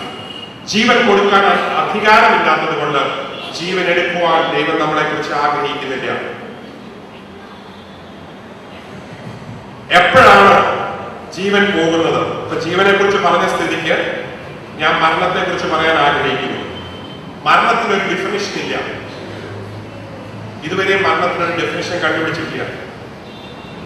പണ്ട് മരണത്തെ കുറിച്ച് വിചാരിച്ചിരുന്നത് respiratory death, ശ്വാസം നിൽക്കുന്നുണ്ട്, മൂക്കിന്റെ അവിടെ പഞ്ഞി പിടിച്ചിട്ട് ഇവൻ വടിയായി, റെസ്പിറേറ്ററി ഡെത്ത്. പിന്നെ ആരെ പറഞ്ഞു മൂക്കി ശ്വാസം നിന്നാലും പൾസ് പിടിക്കുന്നുണ്ട്, ഇവൻ അടിക്കുന്നുണ്ട്, അപ്പൊ കാർഡിയാക് ഡെത്ത്. കുറച്ച് കഴിഞ്ഞപ്പോൾ ഡെഫിനിഷൻ മാറി, ഹാർട്ട് നിന്നാലും തലച്ചോറ് വർക്ക് ചെയ്യുന്നുണ്ട്, ബ്രെയിൻ ഡെത്ത്. ഞാൻ പറയട്ടെ, ബ്രെയിൻ നിന്നാലും നിന്റെ ഉള്ളിൽ ചലിക്കുന്ന വേറെ എന്തോ സംഗതിയുണ്ട്. That is the soul. ഇനി ഞാൻ ആ ഡെത്തിനെ കുറിച്ച് കുറച്ചുകൂടെ പറയാം. ഒരു വ്യക്തി മരിച്ചു കഴിഞ്ഞാൽ അവനെ എന്താ വിളിക്കുന്നത്? ശവം. ആരാണെങ്കിലും അവൻ ആരായിരിക്കും? ശവമായിരിക്കും. സ്വന്തം മോൻ പോലും പറയുന്നത് ബോഡി എടുക്കുന്ന സമയം എന്നാണ്, അപ്പച്ചനെ കൊണ്ടുപോകുന്ന സമയം എന്നല്ല. പിന്നെ ആ വ്യക്തിയെ കുറിച്ച് പറയുന്നത് ഇന്ന ആളുടെ അപ്പച്ചൻ, ഇന്ന ആളുടെ അമ്മച്ചി, ഇന്ന ആളുടെ ഭാര്യ, കെയർ ഓഫ് വെച്ചിട്ടാണ് പിന്നെ സംസാരിക്കുന്നത്. That person cease to exist. ആ വ്യക്തി ഇല്ലാതായി തീരുകയാണ്. ബോഡി, ശരീരം അവിടെ കിടക്കുമ്പോൾ ആ വ്യക്തി ഇല്ലാതായി തീരുകയാണ്. അതെന്തുകൊണ്ട് സംഭവിക്കുന്നു? ശരീരത്തിന് അതീതമായ ഒരു വ്യക്തിത്വം അതിന്റെ ഉള്ളിൽ ഉണ്ട് എന്നുള്ളത് കൊണ്ടാണ്. ഞാൻ പറയുന്നത് നിങ്ങൾക്ക് മനസ്സിലാക്കാൻ പറ്റൂ എന്ന് ഞാൻ വിശ്വസിക്കുന്നു. അതുകൊണ്ടാണ് WHO ഹെൽത്ത്, ആരോഗ്യം എന്ന് ഡിഫൈൻ ചെയ്തപ്പോൾ എന്താണ് ആരോഗ്യം എന്ന WHO ഡെഫിനിഷൻ ഇങ്ങനെയാണ്: it's a state of health for body, mind and soul. ഈ മൂന്ന് കാര്യത്തിനും ആരോഗ്യം ഉണ്ടെങ്കിൽ മാത്രമേ ആരോഗ്യം എന്ന് പറയുകയുള്ളൂ. Body, mind and soul. Now what is body? എല്ലാവർക്കും അറിയാം, ഈ കാണുന്ന ശരീരം, ഫിസിക്കൽ. What is soul? ദൈവത്തിന്റെ ഭാഗം നമ്മളിലുള്ളത്. The spirit, human spirit, which is part of God's spirit, which is in us. What is mind? എന്താണ് മനസ്സ്? സൈക്കാട്രിസ്റ്റോട് പോയി ചോദിച്ചാൽ എവിടാ മനസ്സെന്ന് ചോദിച്ചാൽ ഇന്നത്തെ സൈക്കാട്രിസ്റ്റും അറിയില്ല എവിടാ മനസ്സിരിക്കുന്നത്. ചിലർ പറയും തലച്ചോറിനകത്തായിരിക്കും, അതെന്തോ ഒരു കമ്പ്യൂട്ടർ പോലെയാണ്, അത് വെബ് പോലെയാണ്, വെബ് പോലെയാണ്, അവിടുത്തെ കണക്ഷൻ എന്നൊക്കെ പറഞ്ഞുകൊണ്ട് ഈ അടുത്ത മനോരമയിലും ഹിന്ദുവിലും ഒക്കെ മനസ്സിനെ കുറിച്ചൊക്കെ ആർട്ടിക്കിൾ പല ഡോക്ടർമാർ എഴുതുന്ന ഞാൻ വായിച്ചിട്ടുണ്ട്. പക്ഷെ എവിടെയാണെന്ന് കറക്റ്റ് ആയിട്ട് പറയാൻ പറ്റുന്നില്ല. But we know there is mind. Mind connects our body with the soul. ആത്മാവുമായി ബന്ധിപ്പിക്കുന്ന ഇടയ്ക്കത്തെ ചങ്ങലയാണ് നമ്മുടെ മനസ്സ്. അപ്പൊ മനസ്സ് നേരെയായെങ്കിൽ മാത്രമേ ആത്മാവ് നേരെയായി നമുക്ക് ചെയ്യാൻ സാധിക്കുകയുള്ളൂ. മനസ്സും ആത്മാവും നേരെയാണെങ്കിൽ നമ്മുടെ ശരീരം നേരെയാകണം. A good mind, a healthy mind means healthy body and a healthy soul. ചില ആൾക്കാർ ശാരീരികമായിട്ട് ഒത്തിരി വളർന്നിട്ടുണ്ട്, വലിയ Chinese, beautiful, handsome, big people. Intellectually ബുദ്ധിയില്ല, ബുദ്ധിപരമായി യാതൊരു വളർച്ചയില്ല, അവരുടെ മൈൻഡ് വളർന്നിട്ടില്ല. എങ്ങനെയാ മൈൻഡ് വളർന്നത്? Your intellect has to be growing. ബുദ്ധി വളരണം. അതിന് വായന വേണം. You have to read. എല്ലാ മാസവും ഞാനൊരു സിമ്പിൾ ആയിട്ട് പറയാം, എല്ലാ മാസവും ഒരു പുതിയ പുസ്തകം വായിച്ചിരിക്കണം. അത് സയൻസ് ആണെങ്കിലും കൊള്ളാം, എന്താണെങ്കിലും കൊള്ളാം. Read one new big book every day of your life, every month of your life. എല്ലാ മാസവും ഒരു പുതിയ പുസ്തകം വായിക്കണം. You will learn so much. വായിക്കുന്നതെല്ലാം സ്വന്തമാക്കരുത്. വായിക്കുന്നതൊക്കെ നമ്മുടെ ബുദ്ധിയിൽ ചിന്തിച്ച് ശരിയാണോ തെറ്റാണോ എന്ന് തീരുമാനിക്കണം. കമ്പ്യൂട്ടർ ഭാഷയിൽ പറഞ്ഞു കഴിഞ്ഞാൽ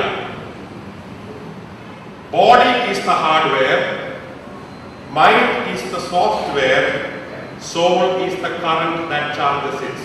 സോഫ്റ്റ്വെയറും ഹാർഡ്വെയറും ഉണ്ട്, പക്ഷെ കറന്റ് ഇല്ലെങ്കിൽ ചാർജ് ആവുമോ? So body is the hardware, mind is the software and soul is the current which charges. ഇപ്പൊ നിങ്ങൾക്ക് എന്റെ ലൈൻ മനസ്സിലായിരുന്നുണ്ട് അല്ലേ? സോൾ എന്ന് പറയുന്നതും ആത്മാവാണ്, ദൈവം എന്ന് പറയുന്നതും ആത്മാവാണ്. ഇതൊക്കെ എനർജിയാണ്. ഈ എനർജിയാണ് മനുഷ്യനെ ചലിപ്പിക്കുന്നത്, മനുഷ്യന് ജീവൻ കൊടുക്കുന്നത്. ഈ എനർജിയാണ് മനുഷ്യനിൽ നിന്ന് വിട്ടുപോകുന്നത്, അപ്പോഴാണ് മനുഷ്യൻ മരിക്കുന്നത്. A person dies when that energy goes from him, and that energy is called the soul. അതാണ് യഥാർത്ഥ ജോർജ് കോവൂർ. ഈ കാണുന്ന ബോഡിയല്ല.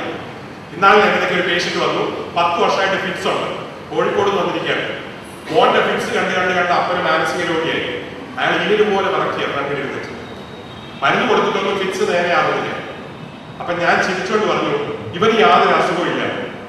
അപ്പൊ അത് വിചാരിച്ചാണ് ഈ കോവൂര് ഇച്ചിരി മന്ദബുദ്ധിയാണ്. ഇത്രയും ദൂരെ സ്പെഷ്യൽ ഇൻഫർമേഷൻ ഇവിടെ വന്നു ഇവന് അസുഖം ഇല്ലാന്ന് പറഞ്ഞു കഴിഞ്ഞാൽ ഞാൻ പറഞ്ഞു, ഒരു പെട്ടിക്കകത്ത്, ഒരു തടിപ്പെട്ടിക്കകത്ത് ഒരു സ്വർണത്തിന്റെ കട്ട ഇട്ട് ഞാൻ നിങ്ങൾക്ക് തരുക. തടിപ്പെട്ടിയുടെ ഒരു സ്ക്രൂ അഴിഞ്ഞു പോയാൽ നിങ്ങൾ വിഷമിക്കുമോ? അകത്തിരിക്കുന്ന സ്വർണ്ണമല്ലേ കാര്യം. ഇവന്റെ പെട്ടിക്കൊരു ഇച്ചിരി കേടുണ്ട്, സ്ക്രൂ ഇച്ചിരി അഴിഞ്ഞ് കിടക്കുകയാണ്, അതൊക്കെ ഞാൻ മരുന്ന് കൊടുത്ത് റിപ്പയർ ചെയ്യാം. പക്ഷെ അവൻ യഥാർത്ഥത്തിൽ കേടില്ല, നിങ്ങൾ പേടിക്കേണ്ട കാര്യമില്ല, അവൻ നേരെ ആയിക്കോളുക. അപ്പൊ അവന് പിടികിട്ടി എന്താ പറയണത്. അപ്പൊ അപ്പൻ ചിരിക്കാൻ തുടങ്ങി. മരുന്നൊക്കെ എഴുതി കൊടുത്തേച്ച് വെളിയിലിറങ്ങി. അദ്ദേഹം ആദ്യത്തെ പേഷ്യന്റ് കോഴിക്കോട് നിന്ന് വന്ന 2-3 അദ്ദേഹം പോയിട്ടില്ല, അവിടെ ഇരിക്കുക. ഞാൻ എന്താ ഇരിക്കുന്നത് തിരിച്ചു വിളിച്ചു. എന്നുവെച്ചാൽ എന്താ വിഷയം? അല്ല ഡോക്ടറെ, പെട്ടെന്ന് ഒരു ഫിക്സ് വന്നാൽ കഴിക്കാൻ പറ്റുന്ന മരുന്ന് ഭയങ്കര കൂടെ ഉണ്ടോ എന്ന് ചോദിച്ചു. ഞാൻ പറഞ്ഞു, ഫിക്സ് വരില്ല എന്ന് പറഞ്ഞിട്ട് നിങ്ങൾ എടുക്കുന്നത്. വിശ്വാസമില്ല. മരുന്ന് കഴിച്ചാലും വിശ്വാസത്തോടെ കഴിച്ചെങ്കിലേ സൗഖ്യം കിട്ടുള്ളൂ. എനിക്ക് മുറിക്കാൻ അറിയാം, കഴിക്കാൻ അറിയില്ല. ഇത്രയും നാൾ ഓപ്പറേറ്റ് ചെയ്തിട്ട് സൗഖ്യം കൊടുക്കുന്ന ദൈവമാണ്. കഴിക്കാൻ അറിയാവുന്ന ഒരു കാർഡിയോളജിസ്റ്റോ ന്യൂറോ സർജനോ നെഫ്രോളജിസ്റ്റോ ലോകത്തിലില്ല. മുറിവ് ധരിക്കുന്ന ദൈവമാണ്. 10 ഷുഗർ രോഗികൾക്ക് ഒരുപോലെ മരുന്ന് കൊടുത്താൽ, 10 പ്രഷർ രോഗികൾക്ക് ഒരുപോലെ മരുന്ന് കൊടുത്താൽ 10 പേരുടെ അസുഖം മാറുന്നത് വേറെ രീതിയിലാണ്. എന്തുകൊണ്ടെന്നാൽ അവരുടെ ഉള്ളിലുള്ള വിശ്വാസവും അവരുടെ മനസ്സിലുള്ള സമർപ്പണമാണ്. ദൈവമാണ് ഇതിന് കാരണം. ഇപ്പൊ നിങ്ങളെല്ലാം ഇത്രയും ഇവിടെ ശ്രദ്ധയോടെ ഇരിക്കുന്നു, ഇത്രയും പിള്ളേർ ഇത്രയും സമയം ശ്രദ്ധയോടെ കണ്ടിട്ട് എനിക്ക് ഭയങ്കര സന്തോഷമാണ്. പക്ഷെ നിങ്ങൾ ഇവിടുന്ന് പോകുമ്പോൾ നിങ്ങളുടെ ഉള്ളിൽ കൊണ്ടുപോകുന്നത് പല ലെവലിലാണ്, നിങ്ങൾ മനസ്സിലാക്കുന്ന പല രീതിയിലാണ്. അത് നിങ്ങളുടെ ഇരിപ്പനുസരിച്ചിരിക്കും. ഭാഗ്യത്തിന് ഇയാൾ 1 മാസം കഴിഞ്ഞ് വന്നപ്പം കുട്ടിക്ക് അസുഖം ഇല്ലായിരുന്നു. അപ്പൊ സമാധാനമായി. അപ്പൊ എന്നൊക്കെ ചോദിക്കുക, ചിത്രയെ പോയിട്ട് ഞങ്ങൾ ഒന്ന് സ്കാൻ എടുത്തോട്ടെ. ഞാൻ പറഞ്ഞ അസുഖം ഉണ്ടെന്ന് കണ്ടുപിടിക്കാന്. ഇപ്പൊ ചിലരോട് അസുഖം ഇല്ലെന്ന് പറഞ്ഞാൽ ഒരു എന്തൊക്കെയോ കുഴപ്പമുണ്ട്, അവിടെ എനിക്ക് വേദനയുണ്ട്, ഇവിടെ എനിക്ക് വേദന. അന്നാ ഒരു അസുഖത്തിന്റെ പേര് അങ്ങോട്ട് ഇട്ട് കൊടുത്താലോ, സിസ്റ്റമിക് ലൂപ്പസ് എറിത്തമെറ്റോസിസ്. അടിപൊളി. ഒന്നുകൂടെ പറഞ്ഞു എന്താ അസുഖം. എന്നിട്ട് അത് എഴുതി പോക്കറ്റിലൊക്കെ ഇട്ട് വെച്ച് വെളി വന്നിച്ച് ഞാൻ അവിടെ ഡോക്ടറെ കാണാൻ പോയി. ആ ഡോക്ടർ പറഞ്ഞു എനിക്ക് സിസ്റ്റമിക് ലൂപ്പസ് എറിത്തമെറ്റോസിസ് ആണ്. പിന്നെ അന്ന് തൊട്ട് അതിന്റെ രോഗിയായിട്ടാണ് നടക്കുന്നത്. ചില ആൾക്കാരുണ്ട്, ഞാൻ ഹൃദ്രോഗിയാണ്, ഞാൻ ഡയബറ്റീസ് പേഷ്യന്റ് ആണ്. ഇതിന്റെയൊക്കെ അടിമ, ഈ വാക്കുകളുടെയൊക്കെ അടിമയായിട്ടാണ് ജീവിക്കുന്നത്. ഞാൻ 12:30-1 മണിക്ക് ഇൻസുലിൻ എടുത്തെങ്കിലും ഇന്ന് ഈ നിമിഷം വരെ ഞാൻ 1 ഗ്ലാസ് ചായ കുടിച്ചിട്ടുള്ളൂ. ചെല്ലു പറയും ഹൈപ്പോഗ്ലൈസീമിയ അടിച്ച് ബോധം കെടുവണം. ഇല്ല, അങ്ങനെയൊന്നും പെട്ടെന്ന് ബോധം കെടില്ല. അങ്ങനെ ചിന്തിച്ചു കഴിഞ്ഞാൽ ഈ സമയത്ത് ഹൈപ്പോഗ്ലൈസീമിയ ആയത്. നമ്മുടെ മനസ്സ് ഭയങ്കര ശക്തിയാണ്. 10.5 മണിക്കൂർ നീണ്ട ഒരു ഓപ്പറേഷൻ 2 മാസം മുമ്പ് ബൈലാട്രൽ മെനിഞ്ചിയോമ കോഴിക്കോട് നിന്നൊരു മുസ്ലിം ലേഡിയെ ഞാൻ ഓപ്പറേറ്റ് ചെയ്തു. രാത്രി 12:30 ഞാൻ ഇറങ്ങിപ്പോന്നു. ഞാൻ ഓപ്പറേഷൻ കഴിഞ്ഞ് എഴുന്നേറ്റപ്പം എന്റെ ജോയിന്റ്സ് ഒക്കെ കിടക്കോ എന്ന് പറഞ്ഞിങ്ങനെ ശബ്ദം ഉണ്ടാക്കി. ഇരുന്ന് ചെയ്തപ്പോൾ ഞാൻ സമയം പോയത് അറിയില്ല. പക്ഷെ ഗ്രീസ് കുറഞ്ഞില്ലേ, പ്രായമായില്ലേ. അപ്പൊ അവിടെ ഇവിടെയൊക്കെ കുടോ എന്നൊരു ശബ്ദം. എഴുന്നേറ്റ് നിന്ന് 2 കുടയൊക്കെ കുടഞ്ഞേച്ച് ഒരു കാപ്പി കുടിച്ച് വീട്ടിൽ പോയി സമാധാനമായിട്ട് കിടന്നു. ബോധമില്ലാതെ വന്ന സ്ത്രീ 2 ആഴ്ചക്കുള്ളിൽ നടന്നു പോകുന്ന കാണാൻ ദൈവം എനിക്ക് ഭാഗ്യം തന്നു. ദൈവം നമ്മളെ ഏൽപ്പിച്ചിരിക്കുന്ന ശുശ്രൂഷ മടി കൂടാതെ, പ്രയാസം കൂടാതെ, മറ്റേത് വ്യക്തിയെക്കാട്ടിലും നല്ലതായിട്ട് ചെയ്യാൻ നീ തീരുമാനിക്കുമ്പോൾ നിന്റെ ജീവിതം ധന്യമാകും. ദൈവത്തെ മനസ്സിലാക്കി നീ മുൻപോട്ട് ജീവിക്കാൻ തീരുമാനിക്കുമ്പോൾ നീ ദൈവ തുല്യനാകും. ദൈവികമായ വലിയ വലിയ തത്വങ്ങൾ, ദൈവികമായ വാല്യൂസ് പറയുമ്പോൾ മൂല്യങ്ങൾ, ദൈവികമായ മൂല്യങ്ങൾ നമ്മുടെ ജീവിതത്തിൽ എടുത്തു കഴിയുമ്പോൾ നമ്മുടെ ജീവിതത്തിന് അർത്ഥമുണ്ടാകും. ജീവൻ എന്താണ്? മരണം എന്താണ്? മരണത്തിന്റെ ഡെഫിനിഷൻ എന്താണ്? ലോകത്തിന് മനസ്സിലാക്കാൻ സാധിക്കുകയില്ല. എന്തുകൊണ്ടെന്നാൽ അത് ദൈവത്തിന് മാത്രമേ കൊടുക്കുവാൻ സാധിക്കുകയുള്ളൂ. എല്ലാ ഡോക്ടർമാരും സാധാരണ മനുഷ്യരാണ്. ഞാനൊരു ഡോക്ടറായിട്ട് ഒത്തിരി മരണം ഞാൻ കണ്ടിട്ടുണ്ട്. ഈ മരിക്കുന്ന സമയത്ത് മരിക്കുന്ന വ്യക്തികൾ ശരീരം വിട്ടുപോകുന്നത് പല രീതിയിലാണ്. ചിലരുടെ ഞെരിവിരി കൊണ്ടാണ് വിടുന്നത്, ചിലർ കരഞ്ഞലറി പ്രയാസപ്പെട്ടാണ്, ചിലർ സുഖമായി വിടുന്ന കണ്ടിട്ടുണ്ട്. അത് ആ മനുഷ്യന്റെ മനസ്സിന്റെ ഉള്ളിൽ അവൻ ജീവിച്ച കാലത്തിന്റെ ഗുണങ്ങളെ അനുസരിച്ചിരിക്കും. നമ്മൾ ജീവിക്കുമ്പോൾ നല്ലതായിട്ട് ജീവിച്ചാൽ, ഗുണമായി ജീവിച്ചാൽ അന്ത്യം മനോഹരമായിരിക്കും. വേറൊരു ഉദാഹരണത്തിൽ പറഞ്ഞുതരാം. എനിക്ക് ഏറ്റവും ഇഷ്ടമാണ് അപ്പച്ചനെ അമ്മച്ചിമാരെ കാണാനും അവരുടെ വർത്തമാനം കേൾക്കാനും അവരുടെ കൂടെ പോയിരിക്കാനും. പ്രായമുള്ളവരെ കണ്ടാൽ ഭയങ്കര ത്രില്ലാണ്. അപ്പൊ എനിക്കറിയാത്ത ഒത്തിരി കാര്യം അവിടെ നിന്ന് പഠിക്കാൻ പറ്റും. അത് പറഞ്ഞപ്പോഴാണ് വേറൊരു കാര്യം ഞാൻ പറഞ്ഞുതരാം. പണ്ടൊക്കെ വീട്ടിൽ ഭക്ഷണം കൊടുക്കുമ്പോൾ ആദ്യം കൊടുക്കുന്ന അപ്പച്ചനാണ്, അമ്മച്ചിക്കാണ്. ഇപ്പൊ ആദ്യം കൊടുക്കുന്നത് കൊച്ചുകുഞ്ഞിനാണ്. അപ്പച്ചനും അമ്മയ്ക്കാണ് വിഷമിക്കുന്നത്. ഇവർക്ക് കൊടുത്തിട്ട് അവർക്ക് എത്തുള്ളൂ. നേരെ റിവേഴ്സല്ല. നിങ്ങളുടെ വീട്ടിൽ ദയവ് ചെയ്ത് അങ്ങനെ ചെയ്യില്ല. പ്രായമുള്ളവർക്ക് ആദ്യം കൊടുത്തിട്ട് കൊച്ചുങ്ങൾക്ക് കൊടുത്താൽ മതി. അവർക്ക് അരമണിക്കൂർ ഭക്ഷണം കിട്ടിയില്ല, ആ കുഞ്ഞുങ്ങൾക്കൊന്നും പറ്റില്ല. പക്ഷെ പ്രായമുള്ളവരെ ആദരിക്കാനും അവരെ നോക്കാനും പഠിക്കണം. അപ്പച്ചനും അമ്മച്ചിമാരെ എനിക്ക് ഭയങ്കര ഇഷ്ടമാണ്. ഞാൻ അവരുടെ മുഖം നോക്കും, അവരുടെ അടുത്ത് പോയിരിക്കും. അവരുടെ മുഖത്തെ വര കണ്ടു കഴിഞ്ഞാൽ അറിയാം ഈ അമ്മച്ചി കരഞ്ഞാണോ ജീവിച്ചത്, ചിരിച്ചാണോ ജീവിച്ചത്. ചിരിച്ച് ജീവിക്കുന്നവരുടെ വരയൊക്കെ ചിരിയിനനുസരിച്ച് കഴിഞ്ഞ് ജീവിക്കുന്നവരുടെ ഒരു കാര്യമാണ്. അപ്പം മരിക്കുന്ന സമയത്ത് നല്ല മുഖത്തോടെ മരിക്കണമെങ്കിൽ സന്തോഷത്തോടെ, സമാധാനത്തോടെ, സ്നേഹത്തോടെ ജീവിക്കാൻ ഏൽപ്പിച്ചു കൊടുക്കണം. സന്തോഷം, സമാധാനം, സ്നേഹം ഇതെല്ലാം ദൈവികമാണ്, ആത്മാവിന്റെ ഫലങ്ങളാണ്. ഇത് പുറപ്പെടുവിക്കുന്നെങ്കിൽ മാത്രമേ ജീവിതത്തിൽ അർത്ഥമുള്ളൂ. ആത്മാവിന്റെ ഫലങ്ങൾ ഉണ്ടാകണമെങ്കിൽ ആത്മാവ് രൂപാന്തരം പ്രാപിക്കണം. There is a feeling that there is God in every creation. I believe that God is a creator. His presence is felt in every creation, but He does not reside in the creation. He is outside the creation. ഞാൻ എന്താ പറഞ്ഞു? കുരങ്ങിൽ നിന്ന് വന്നു എന്നൊരു theory ഉണ്ട്, evolution. അതുപോലൊരു theory ഉണ്ട്, big bang theory. കേട്ടിട്ടുണ്ടോ? അതാരാ പറഞ്ഞു? കുറെ ഹോംവർക്ക് വേണം നിങ്ങൾക്ക്, പോയി വായിച്ചാൽ മതി അയാളുടെ പുസ്തകം. അയാളൊരു മോട്ടോ ന്യൂറോൺ ഡിസീസ് ഉള്ള ഒരു പേഷ്യന്റ് ആണ്, വീൽ ചെയറിലാണ് ഇരിക്കുന്നത്. ഇതിന് കീബോർഡ് ആയി കഴിയാൻ പറ്റില്ല. അയാളെല്ലാം കമ്പ്യൂട്ടർ വഴിയാണ് ചെയ്യുന്നത്. അയാൾ കണ്ടുപിടിച്ചിരിക്കുന്ന ബിഗ് ബാങ് തിയറി ഒരു വലിയ ശബ്ദം കൊണ്ടാണ് ഈ ലോകം മുഴുവൻ ഉണ്ടാക്കിയിരിക്കുന്നത്. ഒരു രീതിയിൽ അത് ശരിയാണ്. പുസ്തകത്തിൽ വ്യക്തമായിട്ട് എഴുതിയിട്ടുണ്ട്, വചനത്താൽ സകലതും സൃഷ്ടിക്കപ്പെട്ടു. ദൈവത്തിന്റെ ശബ്ദത്താലാണ് എല്ലാം ഉണ്ടായിരിക്കുന്നത്. അത് ഇദ്ദേഹത്തിന് ബിഗ് ബാങ് എന്ന് തോന്നി എന്നുള്ളതേ ഉള്ളൂ. ആ ബാങ് ശരിയാണ്, ആ ശബ്ദവും ശരിയാണ്. അത് സ്വർഗത്തിലെ ദൈവത്തിന്റെ, സർവശക്തനായ ദൈവത്തിന്റെ കരുണയാണ്, ആ ശബ്ദമാണ്. അതിനെനിക്ക് വിരോധമില്ല. ഏത് ശാസ്ത്രത്തിന്റെ ഏത് സംഗതി എടുത്താലും നമുക്കറിയാം അതിന്റെ പിൻപിൽ ദൈവത്തെ കാണാൻ സാധിക്കും. ഈ ഭൂമിയുടെ മനോഹരത നോക്കിയ ശേഷം അതിന്റെ പിൻപിലുള്ള ദൈവത്തെ കാണാൻ സാധിക്കുന്നില്ലെങ്കിൽ നമുക്ക് എവിടെയോ പ്രശ്നമാണ്. ഇനി ശാസ്ത്രത്തെ കുറിച്ച് ഒത്തിരി പറയാനുണ്ടെങ്കിൽ എന്റെ സ്പീച്ചിന്റെ അവസാനത്തെ ഭാഗത്തേക്ക് ഞാൻ കടക്കുകയാണ്. ശാസ്ത്രം ഇത്രയും പുരോഗമിച്ചു, ഇനിയും പുരോഗമിക്കും, ഇനിയും പുരോഗമിക്കാൻ പോവുകയാണ്. പക്ഷെ അതോടെ തന്നെ ലോകത്തിൽ വലിയ പ്രശ്നവും നഷ്ടങ്ങളും ക്ഷാമങ്ങളും പ്രശ്നങ്ങളും ഉണ്ടായിക്കൊണ്ടിരിക്കുകയാണ്. Natural കലോമിറ്റി. Every action has an equal and opposite reaction. നമ്മൾ ചെയ്യുന്ന എല്ലാ പ്രവൃത്തികൾക്കും അതിൻ്റെതായ പ്രശ്നങ്ങളുണ്ട്. What is religion? എന്നെ കുറിച്ച് പറഞ്ഞത് മതവും ശാസ്ത്രവുമാണ്. What is religion? Religion is a search of man towards God.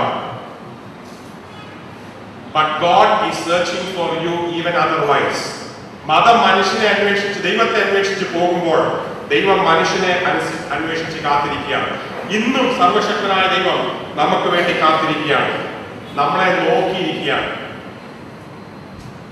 ദൈവം മനുഷ്യനെ സൃഷ്ടിച്ചെങ്കിൽ അതിന്റെ പിന്നിൽ ഒരു ഉദ്ദേശമുണ്ട്. ആ ഉദ്ദേശം എന്താണെന്ന് മനസ്സിലാകുന്നതാണ് നമ്മുടെ ജീവിതത്തിലെ ഏറ്റവും വലിയ ധർമ്മം. അത് മനസ്സിലാക്കാൻ ദൈവം നമ്മളെ സഹായിക്കട്ടെ. A scientific man is the most God-fearing man, and science proves existence of God and never disproves the existence of God. God is above science. Finally, one word about God, and I will stop and I will give you 10-15 minutes for questions. The last, I have so much to say. ശാസ്ത്രത്തെക്കുറിച്ച് ദൈവത്തെക്കുറിച്ച് പറഞ്ഞു കഴിഞ്ഞാൽ അക്ഷരം അറിയാം, അത് എളുപ്പമല്ല. ഞാൻ എൻ്റെ ചെറിയ അറിവിൽ ഞാൻ ഇങ്ങനെ ചുരുക്കി നിങ്ങൾക്ക് മനസ്സിലാകാവുന്ന ഭാഷയിൽ പറഞ്ഞു എന്നുള്ളതേ ഉള്ളൂ. മനസ്സിലായി എന്ന് വിശ്വസിക്കുന്നു. എൻ്റെ ശ്രമത്തെ നിങ്ങൾക്ക് പ്രയോജനമായി എന്ന് ഞാൻ ആഗ്രഹിക്കുന്നു. ഒരു കാര്യം കൂടെ ഞാൻ പറയട്ടെ, ഇത് പറഞ്ഞില്ലെങ്കിൽ അത് ഭയങ്കരമായിട്ട് തെറ്റിപ്പോകും. ദൈവം സ്നേഹമാണ്. God is love. ദൈവം സ്നേഹമാണ്. പക്ഷെ സ്നേഹം ദൈവമല്ല. ചില പ്രായത്തിൽ എല്ലാവരുടെയും വേറെ സ്നേഹമാണ് ദൈവം. അവർക്ക് സ്നേഹം എന്താണെന്ന് പോലും അറിയില്ല. ഫോളിങ് ഇൻ ലവ് എന്നാണ് പറയുന്നത്, വാക്കിംഗ് ഇൻ ലവ് എന്നല്ല. കൗമാരപ്രായത്തിൽ ഏറ്റവും സൂക്ഷിക്കേണ്ട ഇമോഷൻസിൽ ഒരെണ്ണമാണ് സ്നേഹം. അത് കൺട്രോൾ ചെയ്ത് വിട്ടില്ലെങ്കിൽ അൺകൺട്രോൾഡ് ആയി പോകും. അവയവങ്ങളിൽ ഏറ്റവും സൂക്ഷിക്കേണ്ട അവയവമാണ് നാവ്. ഏറ്റവും ഉപദ്രവം ചെയ്യുന്ന നാവാണ്. വായിൽ നിന്ന് പുറത്തോട്ട് വരുന്നതേ മനുഷ്യനെ ചീത്തയാക്കുള്ളൂ, അകത്തോട്ട് പോകുന്ന വെളിയിൽ പോകുമ്പോഴും ഒരു കുഴപ്പമുണ്ടാവില്ല. ദൈവം സ്നേഹമാണെങ്കിൽ സ്നേഹിക്കാത്ത ഒരു മനുഷ്യൻ ദൈവത്തിൽ നിന്നല്ല. എന്റെ സിമ്പിൾ ടെസ്റ്റ്, പള്ളിയിൽ പോയോ അമ്പലത്തിൽ പോയോ അവിടെ പോയോ ഇവിടെ പോയോ, അവിടെ ധർമ്മം കൊടുത്തോ ഇവിടെ ധർമ്മം കൊടുത്തോ, ധർമ്മം കൊടുക്കുന്നതൊക്കെ നല്ലതാണ്. ഞാൻ ആള് കാണിക്കാൻ, ചെക്ക് ബുക്ക് ചാരിറ്റി എന്ന് പറയും, 10 പേരുടെ മുമ്പിൽ ആള് കാണിക്കാൻ ഞാൻ ധർമ്മം ചെയ്യുന്നത് ധർമ്മമല്ല. ഞാൻ ചെയ്യുന്ന ധർമ്മം എന്റെ ഭാര്യ പോലും അറിയരുത്. ധർമ്മം മനസ്സിൽ നിന്ന് വരുന്ന ഒരു സംഗതിയാണ്. ധർമ്മം ദൈവത്തിൽ നിന്ന് വരുന്ന സംഗതിയാണ്. ദൈവം സ്നേഹമാണ്. സ്നേഹിക്കാത്ത മനുഷ്യൻ ദൈവത്തിൽ നിന്നല്ല. ഇന്ന് ലോകത്തിൽ കാണുന്ന എല്ലാ കൊലപാതകങ്ങളും, എല്ലാ പിടിച്ചുപറികളും, എല്ലാ തോന്നിവാസങ്ങളും ദൈവം മനുഷ്യന്റെ അടുക്ക നിൽക്കാൻ സാധിക്കാത്തത് കൊണ്ടും മനുഷ്യൻ ദൈവത്തെ അറിയാത്തത് കൊണ്ടുമാണ്.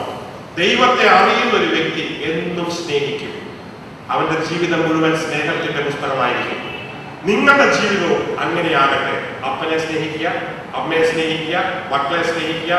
ഒരു പ്രാവശ്യമേ ജീവിക്കാൻ പറ്റുള്ളൂ. റീപ്ലേ ബട്ടണില്ല, റീവൈൻഡ് ബട്ടണില്ല ജീവിതത്തിൽ. അതുകൊണ്ട് ജീവിക്കുമ്പോൾ നല്ലവണ്ണം ജീവിക്കുക. കഴിഞ്ഞ 4 വർഷമായി ഞാൻ എമർജൻസി ഒക്കെ നിർത്തി എലക്ടീവ് സർജറി മാത്രം ചെയ്ത് ജീവിക്കുകയാണ്. ആൾക്കാർ പറഞ്ഞു കോവിഡ് എന്തിനാ പ്രാക്ടീസ് ഒക്കെ കുറയ്ക്കുന്നത്. ഞാൻ പറഞ്ഞു എനിക്ക് 3 മക്കളാണ്. മൂത്തവൻ മെഡിസിൻ പഠിക്കുന്നത്, 2 പെൺപിള്ളേരാണ്, 12ലും 11ലുമാണ്. ഈ പിള്ളേരെ കാണാനും അവരോട് വർത്തമാനം പറയാനും ഭാര്യയോട് ചെലവഴിക്കാനും ഇപ്പോഴേ സമയം കിട്ടുള്ളൂ. കുറച്ച് കഴിയുമ്പോൾ ഇവര് വലിയ ആൾക്കാരാവും, പിന്നെ എന്നെ തിരിഞ്ഞു നോക്കുമെന്ന് എനിക്കറിയില്ല. കിട്ടുന്ന സമയം അവർക്ക് കൊടുക്കണമെന്ന് ആഗ്രഹമുണ്ട്. അതുകൊണ്ട് കുറച്ച് രോഗികളെ കുറച്ച് കണ്ടാലും എനിക്ക് ദൈവം തന്നിരിക്കുന്ന മക്കളെ കൂടുതൽ കാണണമെന്ന് എനിക്ക് ആഗ്രഹമുണ്ട്. ദൈവം തന്നിരിക്കുന്ന ചുമതലകൾ അതിന്റെ പടിക്കനുസരിച്ച് ചെയ്യുവാനും അതിന് കൊടുക്കേണ്ട പ്രാധാന്യം അനുസരിച്ച് കൊടുക്കുവാനും ജീവിതത്തിലെ ഏറ്റവും വലിയ പ്രാധാന്യം ദൈവത്തിന് കൊടുക്കുവാനും നിങ്ങൾ പഠിക്കുന്ന ശാസ്ത്ര മുഖേന ദൈവം നിങ്ങൾക്ക് കൃപ ചെയ്യട്ടെ എന്ന് പറഞ്ഞ് എന്റെ വാക്കുകളെ ചുരുക്കുന്നു. ദൈവം നിങ്ങളെ അനുഗ്രഹിക്കട്ടെ.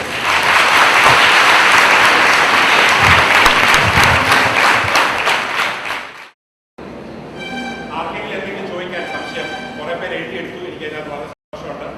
എഴുതുന്നത് ചിന്തിക്കുകയും ചെയ്യുമ്പോൾ എന്താണെങ്കിലും നിങ്ങൾക്ക് ഇഷ്ടപ്പെട്ട കാര്യങ്ങളല്ല എല്ലാം ഞാൻ പറഞ്ഞതെന്ന് എനിക്കറിയാം. നിങ്ങൾക്ക് എന്തെങ്കിലും സംശയം ഉണ്ടെങ്കിൽ 1-2 ചോദ്യങ്ങൾ 10 മിനിറ്റ് 15 മിനിറ്റിനുള്ളിൽ പറയാൻ, അതിനധികം എടുക്കാൻ താല്പര്യം. ചോദിക്കാൻ പേടിക്കണ്ട. ഞാൻ പറഞ്ഞില്ല 4 കൂട്ടുകാർ വാട്ട് വൈ വെൻ വേർ, ഇതാണ് ചോദ്യം. ചോദിക്കുമ്പോഴേ നമ്മൾ വളരുള്ളൂ. ചോദിക്കാൻ പഠിക്കേണ്ട കാര്യമില്ല. എന്ത് ചോദ്യമാണ് ചെറിയ തെറ്റിപ്പോയാലും കുഴപ്പമില്ല. ഞാൻ ആരെയും കുറ്റം പറയുന്നില്ല. ഹലോ, ദൈവത്തിനൊരു മനുഷ്യന്റെ രൂപവും ഭാവവും കൊടുക്കുന്നത് നല്ലതാണ് പൊട്ടയാണോ? ദൈവത്തിന് സാറ് പറഞ്ഞ ഒരു എനർജിയാന്ന് പറഞ്ഞു. ദൈവത്തിനൊരു സാധാരണ പ്രാർത്ഥിക്കുന്ന ഒരു വ്യക്തിയുടെ ഒരു രൂപം കൊടുത്തിട്ടാണ്. അതിനെക്കുറിച്ച് എന്താണ് പറയുന്നത്? നല്ലതാണോ? അതൊരു ഭയങ്കര കോൺട്രവേഴ്ഷ്യൽ ചോദ്യമാണ്. ഒരു പബ്ലിക് ഫോറത്തിൽ അത് പറഞ്ഞു കഴിഞ്ഞാൽ പ്രശ്നമാണ്. ഞാൻ ചിന്തിക്കുന്നത് ദൈവം ആത്മാവാണ്. ആത്മാവായ ദൈവത്തെ ആത്മാവിൽ തന്നെ കാണണം, ആത്മാവിൽ തന്നെ ആരാധിക്കണം. എൻ്റെ ഷേപ്പ് വേറൊരു ഷേപ്പിലാക്കിയ ഞാൻ ഇഷ്ടപ്പെടാത്തതുപോലെ തന്നെ അരൂപിയായ ദൈവത്തെ രൂപം ഇതല്ല കാണേണ്ടത്. അപ്പൊ ചിലർ പറയും മനുഷ്യരായ ഞങ്ങൾക്ക് അരൂപതിയായി കാണാൻ പറ്റില്ല, ഡോക്ടറെ പോലുള്ള കഴിവും അറിവില്ല, അതുകൊണ്ട് ഒരു രൂപം വെക്കുന്നു എന്നുള്ളതേ ഉള്ളൂ. പക്ഷെ അത് വ്യക്തിപരമായ താല്പര്യമാണ്. എൻ്റെ ചിന്ത അരൂപിയായ ദൈവത്തെ അരൂപിയായി തന്നെ കാണും.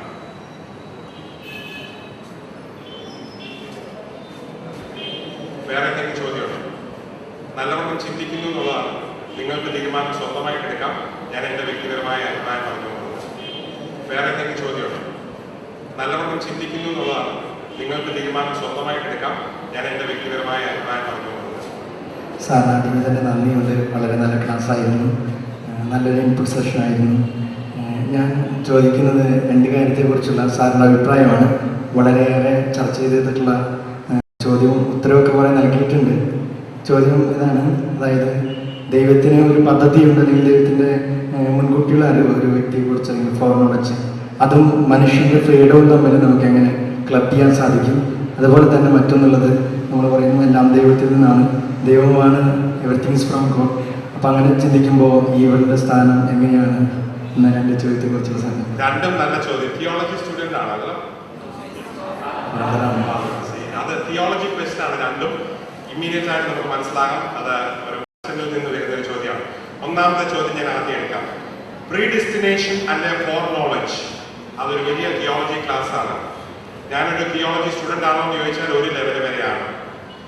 ദൈവം, തിയോളജി എന്ന് പറയുന്നത് ദൈവത്തെക്കുറിച്ച് പഠിക്കുക എന്നുള്ളതാണ്. ഏറ്റവും വലിയ തിയോളജിയൻ പിശാചാണ്, മനുഷ്യനല്ല. ദൈവത്തെക്കുറിച്ച് ഏറ്റവും മനസ്സിലാക്കിയിരിക്കുന്നത് പിശാചാണ്. ഏറ്റവും കൂടുതൽ ദൈവത്തിനെ അറിയാവുന്നതും അവനാണ്, മനുഷ്യനെ കളിപ്പിക്കുന്നതും അവനാണ്. പിശാച് മുമ്പേ പറഞ്ഞ രണ്ടാമത്തെ ചോദ്യത്തിന്റെ ഭാഗമാണ്. ഫോർ നോളജ്, ദൈവത്തിനെല്ലാം അറിയാം, പക്ഷെ ദൈവം നമുക്ക് സ്വാതന്ത്ര്യം തന്നിട്ടുണ്ട് ശരിയോ തെറ്റോ ചെയ്യാൻ. അതിന്റെ കാരണം ഞാൻ പറയാം. എനിക്ക് 3 പിള്ളേരുണ്ടെന്നിരിക്കട്ടെ, 3 പേര് പിടിക്കാം ഉണ്ടെന്നിരിക്കട്ടെ, അല്ല 3 പിള്ളേരുണ്ട്. എന്റെ മോനും 2 പെൺപിള്ളേരും. എഴുന്നേക്കടാന്ന് പറയുമ്പോൾ അവൻ എഴുന്നേക്കും, ഇരിക്കടാന്ന് പറഞ്ഞാൽ ഇരിക്കും, ഇറങ്ങി പോടാന്ന് പറഞ്ഞാൽ എഴുന്നേക്കും, ഭക്ഷണം കഴിക്കടാന്ന് പറഞ്ഞാൽ കഴിക്കും, പുറത്ത് ഉറക്കടാന്ന് പറഞ്ഞാൽ ഉറങ്ങും. ഭക്ഷണം കഴിച്ച് നിർത്തടാന്ന് പറയുന്നവരെ കഴിച്ചുകൊണ്ടിരിക്കും, നിർത്തിയെന്ന് പറഞ്ഞെങ്കിൽ നിർത്തുള്ളൂ. ഇങ്ങോട്ട് പാടാന്ന് പറഞ്ഞാൽ ഓടി വരും, ഫ്രണ്ട് നിൽക്കും, അങ്ങോട്ട് പോടാന്ന് പറഞ്ഞാൽ അങ്ങോട്ട് പോകും.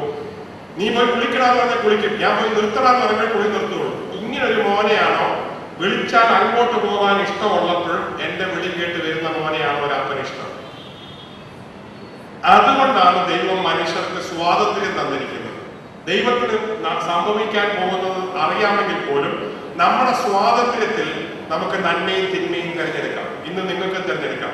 ചീത്ത ആണെങ്കിൽ നിങ്ങൾക്ക് ഇഷ്ടം. ഇപ്പൊ കള്ളു പിടിക്കണം, സിഗരറ്റ് വലിക്കണം, ബഹളം ഉണ്ടാക്കണം, ഓടിച്ചാടി നടക്കണം, പഠിക്കാതിരിക്കണം, സ്കൂളിൽ പോകേണ്ട, കോളേജിൽ കയറേണ്ട, ക്ലാസ് കട്ട് ചെയ്യണം, ഇതൊക്കെ ഇഷ്ടമെങ്കിൽ അതൊക്കെ ചെയ്യണം. പക്ഷെ നല്ലതായിട്ട് ജീവിക്കണം. സമൂഹത്തിൽ മാത്രമല്ല ദൈവത്തിന് മുമ്പിലും എന്നെ കാണുന്ന ദൈവം ഉണ്ടെന്ന് ചിന്തിച്ചു കഴിഞ്ഞാൽ നല്ലതായിട്ട് ജീവിക്കാനുള്ള സ്വാതന്ത്ര്യമുണ്ട്. ദൈവത്തിന് പ്രീ ഡെസ്റ്റിനേഷൻ, പ്രീ നോളജ് ഉണ്ടെങ്കിൽ തന്നെയും സ്വാതന്ത്ര്യം ദൈവം നമുക്ക് തന്നിരിക്കുകയാണ്. രണ്ടാമത്തെ ചോദ്യം എന്താ? ഈവളിന്റെ സ്ഥാനം. ഈവളിന് യാതൊരു സ്ഥാനവും ഇല്ല. ഞാൻ ഒരിക്കലും ഡെവിളിനെ കുറിച്ച് ക്ലാസ് എടുക്കില്ല. എനിക്ക് ഡെവിളിനെ കുറിച്ച് അറിയാമെങ്കിലും അതിന്റെ അത് പോത്തിനെ പോലെ 2 കൊമ്പ് ഒരു വാല് വെച്ചിരിക്കുന്ന ഒരു സാധനത്തെ പോലെ ഒന്നും അല്ല വരുന്നത്. ഡെവിൾ അങ്ങനെയല്ല വരുന്നത്. ഡെവിൾ വരുന്നത് ഏറ്റവും ബെസ്റ്റ് ഫ്രണ്ട് ആയിട്ടാണ്. ബൈബിളിലെ കഥ തന്നെ അറിയാം. പർദീസായിട്ട് പാമ്പായിട്ടാണ് വരുന്നത്. ഏറ്റവും ബെസ്റ്റ് ആയിട്ടാണ്, ബെസ്റ്റ് ഫ്രണ്ട് ആയിട്ടാണ് നമ്മൾ തോൽപ്പിക്കാൻ പറ്റുന്നത്. പത്രോസ് യേശുക്രിസ്തുവിനോട് പറഞ്ഞ മരിക്കണ്ട. അപ്പം ഈവൾ എന്ന് പറഞ്ഞു കഴിഞ്ഞാൽ അങ്ങനെയല്ല. എന്നെ നന്മയിൽ നിന്ന് പുറകോട്ട് വലിക്കുന്ന ഏത് ശക്തിയാണോ അതാണ് ഈവൾ. ഇനി ഇപ്പൊ പറയുന്ന ഈവൾ ശക്തി എങ്ങനെയാണ് പ്രവർത്തിക്കുന്നത്? മനുഷ്യനെ കൂടെ തന്നെയാണ് പ്രവർത്തിക്കുന്നത്. എന്റെ മനസ്സിനെ സ്വാധീനിച്ചിട്ടാണ് പ്രവർത്തിക്കുന്നത്. ഇപ്പൊ ബോംബെയിൽ വന്ന ടെററിസ്റ്റ് അവൻ ചെയ്യുന്ന ഏറ്റവും വലിയ പുണ്യ പരിപാടിയാണെന്ന് പറഞ്ഞിട്ടാണ് ചെയ്തിരിക്കുന്നത്. അവന്റെ 3 ഇന്റർവ്യൂ ഞാൻ വാച്ച് ചെയ്തു. ആശുപത്രിയിലെ ഇന്റർവ്യൂ, അത് കഴിഞ്ഞിട്ടുള്ള ഇന്റർവ്യൂ, ഫൈനൽ ഇന്റർവ്യൂ, കോർട്ടിലെ ഇന്റർവ്യൂ. അവിടെയൊക്കെ നമുക്ക് കാണാം ഹി വാസ് ഇൻഡോക്ട്രിനേറ്റഡ്. അവന്റെ മനസ്സിനെ മാറ്റി. അതിന്റെ ഒക്കെ പിന്നിൽ ദുഷ്ടമായ ചിന്തകളാണ്. ഒരു മനുഷ്യൻ സ്നേഹമല്ലാത്തതൊക്കെ തിന്മയാണ്. നശിപ്പിക്കാൻ, കൊല്ലുവാൻ, അടിക്കാൻ, ഉപദ്രവിക്കുവാൻ, ചീത്ത വിളിക്കുവാൻ, മനുഷ്യനെ ഇല്ലാതാക്കാൻ ശ്രമിക്കുന്ന ഏത് ശക്തിയാണ്, അത് ഏത് സംഘടനയുടെ ഏത് കാര്യത്തിന്റെ പറയാണ്, അത് ദൈവത്തിൽ നിന്നല്ല. Devil means wrong thought, wrong principles, wrong things. God means good. good spirit, good things. That is the kind of thing. I hope you got some idea, but you will get it. Since you are a student in that, I'm sure you will enjoy that. Sir, ശാസ്ത്രീയമായി തെളിയിക്കാൻ കഴിയാത്ത ചോദ്യങ്ങൾക്കുള്ള ഉത്തരമാണ് ദൈവം. അതായത് ഉത്തരം കിട്ടാത്ത ചോദ്യങ്ങൾക്കുള്ള ഉത്തരമാണോ ദൈവം? അതൊരു നല്ല ചോദ്യമാണ്. ദൈവം സൂപ്പർ മാർക്കറ്റ് അല്ല, മൾട്ടിപ്പിൾ ചോയ്സ് ക്വസ്റ്റ്യൻ ബുക്ക് അല്ല. ദൈവം എല്ലാത്തിന്റെയും നിറകുടമാണ്. ചിലർക്ക് അസുഖം വരുമ്പം പള്ളിയിൽ പോകും, അമ്പലത്തിൽ പോകും. ഏറ്റവും കൂടുതൽ നല്ല പ്രാർത്ഥന നടക്കുന്ന ഐസിന്റെ മുമ്പിലാണ്. ആത്മാർത്ഥമായ പ്രാർത്ഥന കാണണമെങ്കിൽ ഐസിന്റെ മുമ്പിൽ പോയാൽ മതി. ആവശ്യം വരുമ്പോൾ പോയി കാണുന്ന സൂപ്പർ മാർക്കറ്റ് അല്ല, പഞ്ചസാരയും ഉപ്പും മേടിക്കുന്ന പോലെ. അതുപോലെ എല്ലാ പ്രശ്നത്തിന്റെയും മൾട്ടിപ്പിൾ ചോയ്സ് ക്വസ്റ്റ്യൻ ബാങ്ക് അല്ല. ദൈവം എന്ന് പറയുന്നത് it's A spirit, it's A personality. എന്നാൽ എല്ലാ ഉത്തരവും ദൈവത്തിലുണ്ട്. ദൈവം തന്നെയാണ് ഉത്തരം. He is the answer, he is healing. ദൈവം തന്നെയാണ് സൗഖ്യം. അതുകൊണ്ടാണ് ഞാൻ പറഞ്ഞത് എനിക്ക് മുറിക്കാൻ അറിയാൻ, കഴിക്കാൻ അറിയില്ല. ഇനി ഞാൻ ശാസ്ത്രീയമായിട്ട് അതൊന്നുകൂടെ പറഞ്ഞുതരാം. New England journal of medicine എന്ന് പറഞ്ഞൊരു മെഡിസിൻ, ഇംഗ്ലണ്ടിലെ ഏറ്റവും വലിയ മെഡിക്കൽ ജേർണലിനകത്ത് പ്രാർത്ഥിക്കുന്ന കുറെ പേഷ്യൻസും പ്രാർത്ഥിക്കാതെ ട്രീറ്റ്മെന്റ് എടുത്ത പേഷ്യൻസും തമ്മിൽ നോക്കിയപ്പോൾ മരണത്തിന്റെ സംഖ്യയും സൗഖ്യത്തിന്റെ സംഖ്യയും ട്രീറ്റ്മെന്റിന്റെ വ്യത്യാസവും ഗുണവും പ്രാർത്ഥിക്കുന്ന കൂട്ടത്തിലുണ്ടായി. എന്തുകൊണ്ടെന്നാൽ വിശ്വാസം, മനുഷ്യന്റെ വിശ്വാസം അവനെ തന്നെ മാറ്റാൻ സാധിക്കും.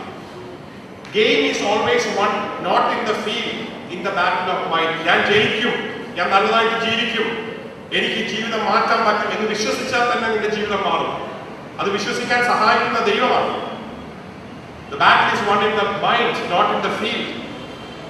അപ്പൊ പഠിച്ചാൽ ഞാൻ പാസ്സാകും, ഞാൻ നല്ലതായിട്ട് ജീവിക്കും. ദൈവത്തെ നമ്മളൊരു ക്വസ്റ്റ്യൻ ബാങ്ക് ആയിട്ടോ ഒരു സൂപ്പർ മാർക്കറ്റായിട്ടോ അല്ല കാണേണ്ടത്.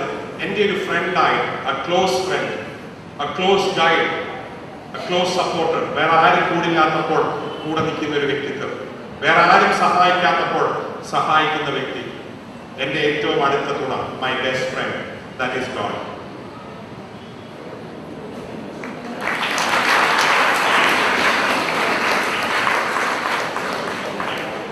Respected principal, then today's chief guest, Dr. George Govur, former president of OSA, Dr. Captain George Varghese, Vice Principal Joseph Louis Richanian sir, Head of Department, and my teacher Dr. Vijay Sanni sir, മറ്റ് ഡിപ്പാർട്ട്മെന്റുകളുടെ അധ്യാപകരെ, OSA executive committee അംഗങ്ങളെ, സ്നേഹമുള്ള അധ്യാപകരെ, പ്രിയപ്പെട്ട വിദ്യാർത്ഥിനികൾ, OSAയുടെ പഞ്ചദിന പ്രഭാഷണ പരമ്പരയിൽ മൂന്നാമത്തെ ദിവസമായ ഇന്ന് സയൻസ് ആൻഡ് റിലീജിയൻ എന്ന വിഷയത്തെ ആസ്പദമാക്കി നമ്മുടെ ഡോക്ടർ ജോർജ് ഗോവൂർ സാർ വളരെ രസകരമായും അതുപോലെ തന്നെ നമുക്കറിയാം ആ സബ്ജക്റ്റിനോട് ഏറ്റവും നീതി പുലർത്തിയിട്ടുണ്ട്.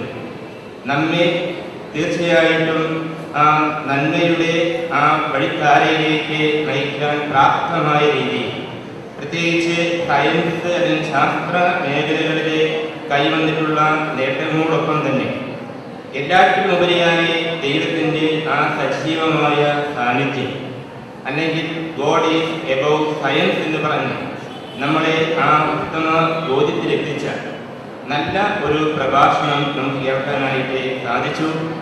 OSAയുടെ പേരിൽ, അതുപോലെ തന്നെ ഇന്ന് ഈ കോളേജിൽ സന്നിഹിതരായിട്ടുള്ള BCom, അതുപോലെ തന്നെ BSc കെമിസ്ട്രി, ഈ വിദ്യാർത്ഥികളുടെ പേരിൽ പ്രത്യേകിച്ച് നന്ദി ഞങ്ങളുടെ കടപ്പാട് ഡോക്ടർ ജോർജ് ഗോവൂർ സാറിനെ അറിയിക്കുന്നു.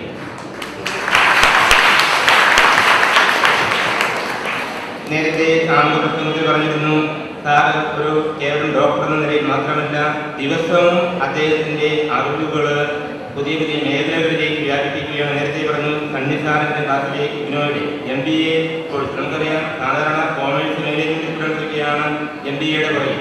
പക്ഷേ എങ്കിലും സാറ് ആ ഒരു താല്പര്യം. അതുപോലെ തന്നെ നമ്മുടെ സാറിൻ്റെ പ്രഭാഷണത്തിൽ പറഞ്ഞു ഓരോ മാസവും ഒരു പുതിയ ബുക്കെങ്കിലും നമ്മൾ വായിക്കണം എന്നുള്ളത്. ഈ ഹോളിലെ അദ്ദേഹത്തിന്റെ പ്രഭാഷണം കേട്ട് നമ്മൾ ഓരോരുത്തരും ഒരു കുറച്ച് പ്രതിജ്ഞ എടുക്കുക. കാരണം നമ്മുടെ അറിവിന്റെ ചക്രവാളം വർദ്ധിപ്പിക്കാനായിട്ട് നമ്മൾ എല്ലാ മാസവും ഒരു പുതിയ പുസ്തകം വായിക്കുക, നമ്മുടെ അറിവ് വർദ്ധിപ്പിക്കുക പഠിപ്പിക്കുക എന്നതാണ് അദ്ദേഹത്തിന് കൊടുക്കാവുന്ന ഏറ്റവും വലിയൊരു സ്നേഹോപഹാരം. നമുക്കറിയാം മോയത്തിയുടെ മെമന്റ് പ്രസന്റ് ചെയ്തു, പക്ഷെ അത് തീർച്ചയായിട്ടും അത് ഔപചാരികമായിട്ടാണ്. പക്ഷെ നമ്മൾ ആ പ്രഭാഷണം കേട്ട് അദ്ദേഹത്തിന്റെ ആ പ്രഭാഷണം നമ്മിൽ വരുത്തേണ്ടത് പ്രത്യേകിച്ച് ഈ ഒരു രീതിയിലുള്ള മാറ്റമാണ്. അപ്പോൾ ജോർജ് ഗോകുൽ സാറിന് പ്രത്യേകിച്ച് ഒന്നുകൂടി കൃതജ്ഞത അർപ്പിക്കുന്നു. അതുപോലെ തന്നെ ഇന്ന് ഈ പ്രഭാഷണം ധന്യമാക്കിയത് പ്രത്യേകിച്ച് കോമേഴ്സ് അതുപോലെ തന്നെ കെമിസ്ട്രി ഡിപ്പാർട്ട്മെന്റിലെ അധ്യാപകരും വിദ്യാർത്ഥികളുമാണ്. തീർച്ചയായിട്ടും നിങ്ങൾ വളരെ ശ്രദ്ധാപൂർവം അത് കഴിച്ചു. അതുപോലെ തന്നെ 3 വിദ്യാർത്ഥികൾ ആ ഇന്ററാക്ഷൻ സെഷനിലെ ചോദ്യങ്ങൾ ചോദിച്ചു. ആ രീതിയിലെ സജീവമായിട്ടുള്ള സാന്നിധ്യം നിങ്ങളുടെ ഭാഗത്തുനിന്നുണ്ടായി. മോയത്തയുടെ പേരിൽ നിങ്ങൾക്ക് ഏവർക്കും പ്രത്യേകിച്ച് നന്ദി പറയുന്നു. അതുപോലെ തന്നെ office staff, non teaching staff, മറ്റേ ഡിപ്പാർട്ട്മെന്റ് അധ്യാപകരെ, അതുപോലെ തന്നെ ഫ്രീ ആയി ഇന്ന് അവർ വന്നിട്ടുള്ള, അതായത് ഒഴിവ് കിട്ടിയ വിദ്യാർത്ഥികൾ, ഈ 2 സബ്ജക്റ്റിന് പുറമെ മറ്റു കുറച്ച് വിദ്യാർത്ഥികളുടെ സന്നിഹിതരായിട്ടുണ്ട്. അവർക്കും ഈ OSA-യുടെ പേരിൽ പ്രത്യേകിച്ച് നന്ദി പറയുന്നു. ഇനി നമ്മൾ സ്വീറ്റ്സ് കഴിച്ചു, ലഡു കഴിച്ചത് നമ്മുടെ പ്രിൻസിപ്പൽ അച്ഛൻ്റെ സന്തോഷസൂചകമായി വിതരണം ചെയ്തതാണ്. അച്ഛന് PhD കിട്ടിയതിൻ്റെ സന്തോഷസൂചകമായിട്ട് ഈ ദിവസങ്ങളിലെ അച്ഛൻ നമ്മുടെ വിദ്യാർത്ഥികൾക്ക് വിതരണം ചെയ്യുന്ന ലഡുവാണ്. പ്രിൻസിപ്പൽ അച്ഛനോടും പ്രത്യേകിച്ച് നന്ദി പറയുന്നു. എല്ലാവർക്കും